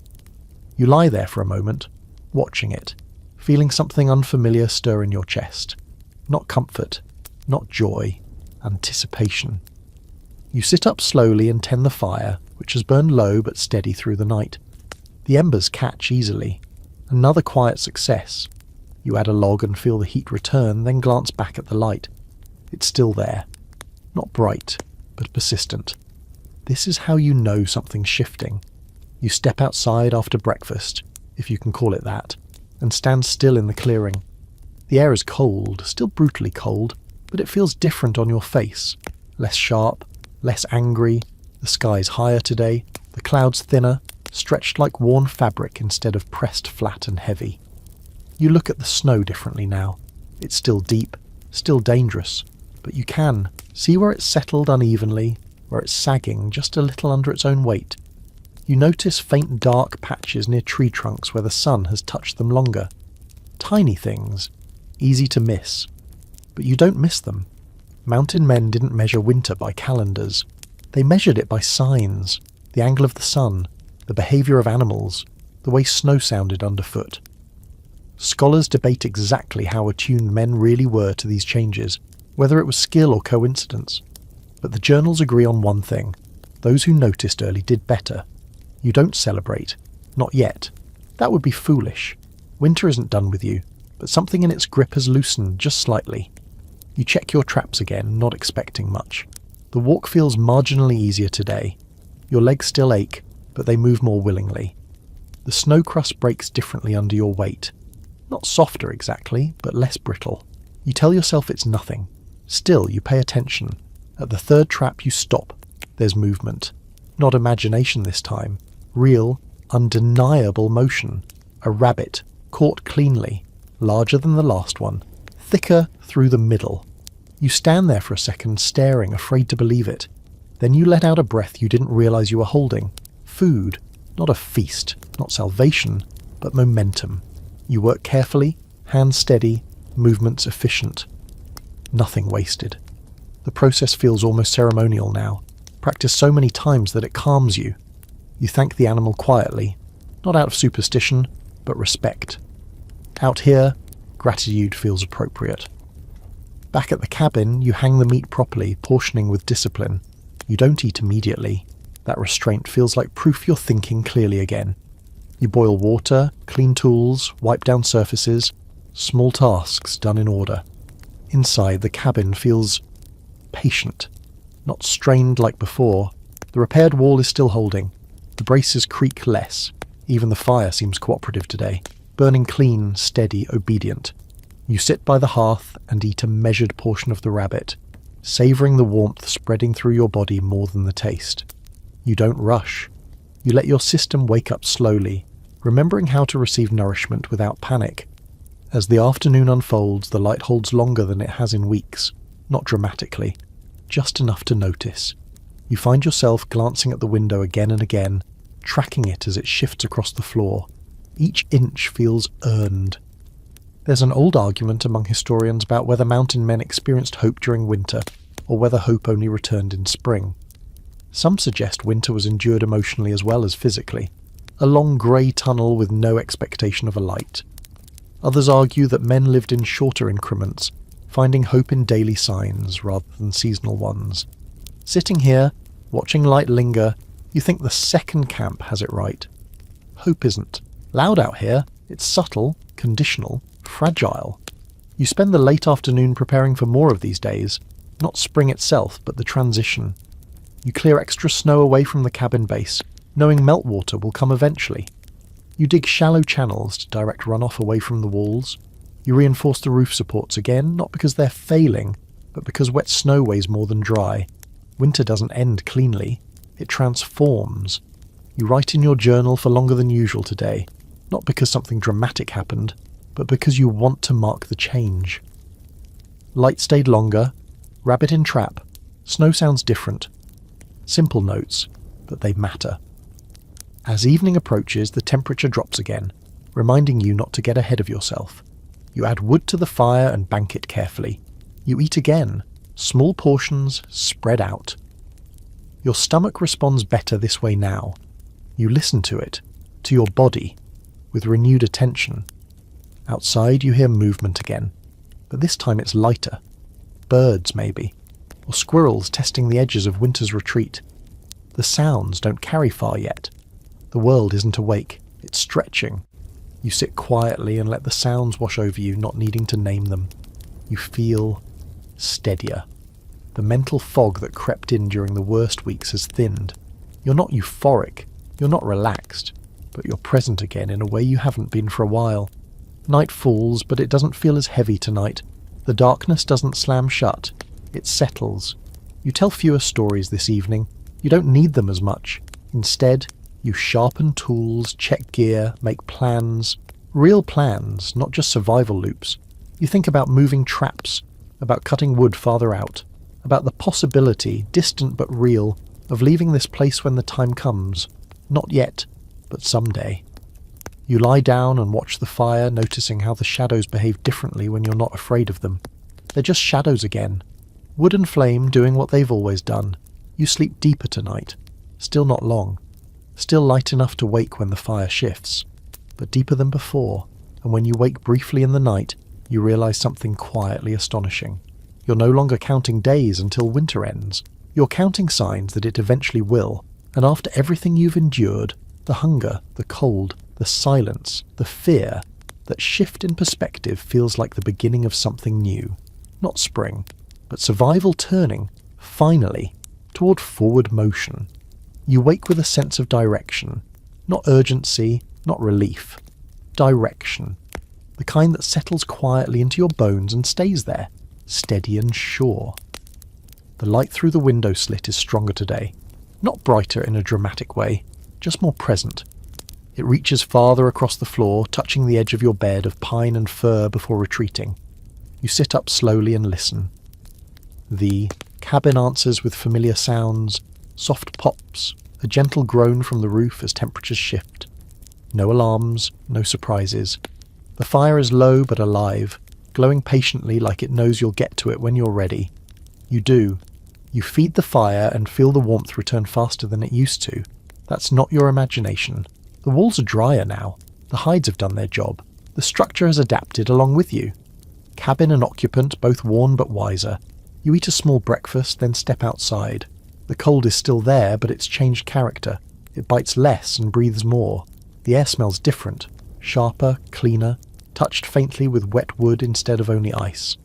Snow still blankets the land, but it no longer feels endless. You can see where it has begun to sag in shaded pockets, where gravity has started its quiet work. You don't celebrate. You observe. Mountain men who survived winters learned not to rush the thaw. Early melt brought its own dangers, flooded creeks, collapsing roofs, rot. Spring killed nearly as many as winter, just with different tools. The journals warn about it repeatedly. Don't trust the thaw. You won't. You check the traps and find another small success. Not a bounty, just enough to confirm a pattern. Animals are moving more, testing, just like you did weeks ago. The world is stretching awake, cautiously, after a long punishing sleep. Back at the cabin, you begin the slow work of transition. Not leaving, preparing. You clear more snow from the base of the walls, widening the channels you started days ago. Meltwater will come, and when it does, it needs somewhere to go that isn't inside. You check the roof supports again, reinforcing places that might soften when wet. You open the door briefly to let damp air circulate, then close it before heat escapes too much. Balance. Always balance. Inside, you reorganize supplies, not just counting anymore, planning. What you'll eat first when food becomes more available, what you'll save for travel, what can be repaired now instead of later. These thoughts don't feel like daydreams, they feel practical. You write in your journal again, longer this time. Snow easing, animals moving, cabin holding, preparing for change. You pause, then add one more line. I'm still here. That matters. There's a long-standing scholarly debate about what winter survival did to mountain men afterward. Some say it hardened them permanently, made them quieter, more solitary. Others argue it sharpened them, made them more observant, more patient, better at reading the world. Sitting here, pencil resting in your fingers, you think both might be true. You feel changed, not broken, not triumphant, changed. You spend the afternoon tending the fire, mending one last tear in your coat, sharpening tools you won't need for weeks but want ready anyway. You catch yourself humming at one point, a low, absent sound you don't remember choosing. You stop, smile faintly, then let it continue. As evening approaches, the temperature dips again, reminding you that winter still has teeth. You respect that. You add wood, settle in, eat carefully. You don't push your luck. Night comes softer now, not gentler, but less oppressive. The darkness doesn't feel like a wall anymore, more like a curtain you know will lift again. You sit by the fire and think back over the weeks behind you. The cold mornings, the hunger, the fear when the wall shifted, the sickness, the wolf in the trees. None of it feels distant, but it feels contained, like something you passed through rather than something that swallowed you whole. You lie down and arrange your bedding with the same care you always have. Some habits don't leave. You check the fire one last time, then settle back, hands resting on your chest, breath slow and steady. Outside, the mountain remains what it has always been: vast, indifferent, patient. It didn't spare you. It didn't chase you away. It simply waited to see if you would adapt. You did. Not perfectly, not gracefully, but enough. As sleep comes, deeper than it has in a long while, you understand something clearly at last. Surviving winter in a wooden cabin wasn't about defeating the cold or conquering the mountains. It was about listening, adjusting, enduring without hardening into stone. And when morning comes again, and it will, you'll wake not as someone waiting for rescue, but as someone preparing to move forward when the time is right. Winter will release you slowly, on its own terms, and when it does, you'll carry what it taught you long after the snow is gone. The fire burns lower now, not from neglect, but intention. You let it. You sit with the quiet that once frightened you and feel how different it is tonight. The cabin no longer feels like a trap or a test. It feels like a place that did its job. You breathe slowly, deeply, noticing how your chest rises without effort, how the air doesn't scrape on the way in anymore. Outside, the mountain rests under its blanket of snow, unchanged and unconcerned. It hasn't grown kinder. You've simply grown more fluent in its language. You think back to the beginning, how every sound felt like a threat, how hunger shouted, how the cold felt personal. You remember lying awake counting logs, counting hours, counting mistakes that hadn't happened yet. You remember fear pretending to be preparation, and you remember how, little by little, routine replaced panic, how listening replaced guessing, how surviving stopped feeling like resistance and started feeling like rhythm. Mountain men didn't emerge from winters like this unchanged. No one could. Some carried scars you could see, missing fingers, damaged lungs, limps that never quite faded. Others carried quieter marks, patience sharpened by necessity, a comfort with silence, a respect for limits. You feel those changes now, settling in gently, like the last embers, rearranging themselves before morning. The fire pops softly. You don't jump. You smile. You stretch out on your bed of fir and pine, letting your muscles loosen in ways they couldn't before. Sleep comes easier now, not because danger is gone, but because you know how to meet it. You don't need to listen for every sound anymore. You know which ones matter. Outside, the night moves slowly. Somewhere snow melts and refreezes. Somewhere animals test the edges of their territory. Somewhere the season begins its long retreat, inch by inch. You close your eyes and let the warmth settle into you. Tomorrow will bring work, it always does, but it will also bring light and movement and choice. For now, you rest. The cabin holds, the fire glows, you breathe, and in the quiet space between one season and the next, you drift gently towards sleep, carrying with you the calm knowledge that you endured, one careful day at a time.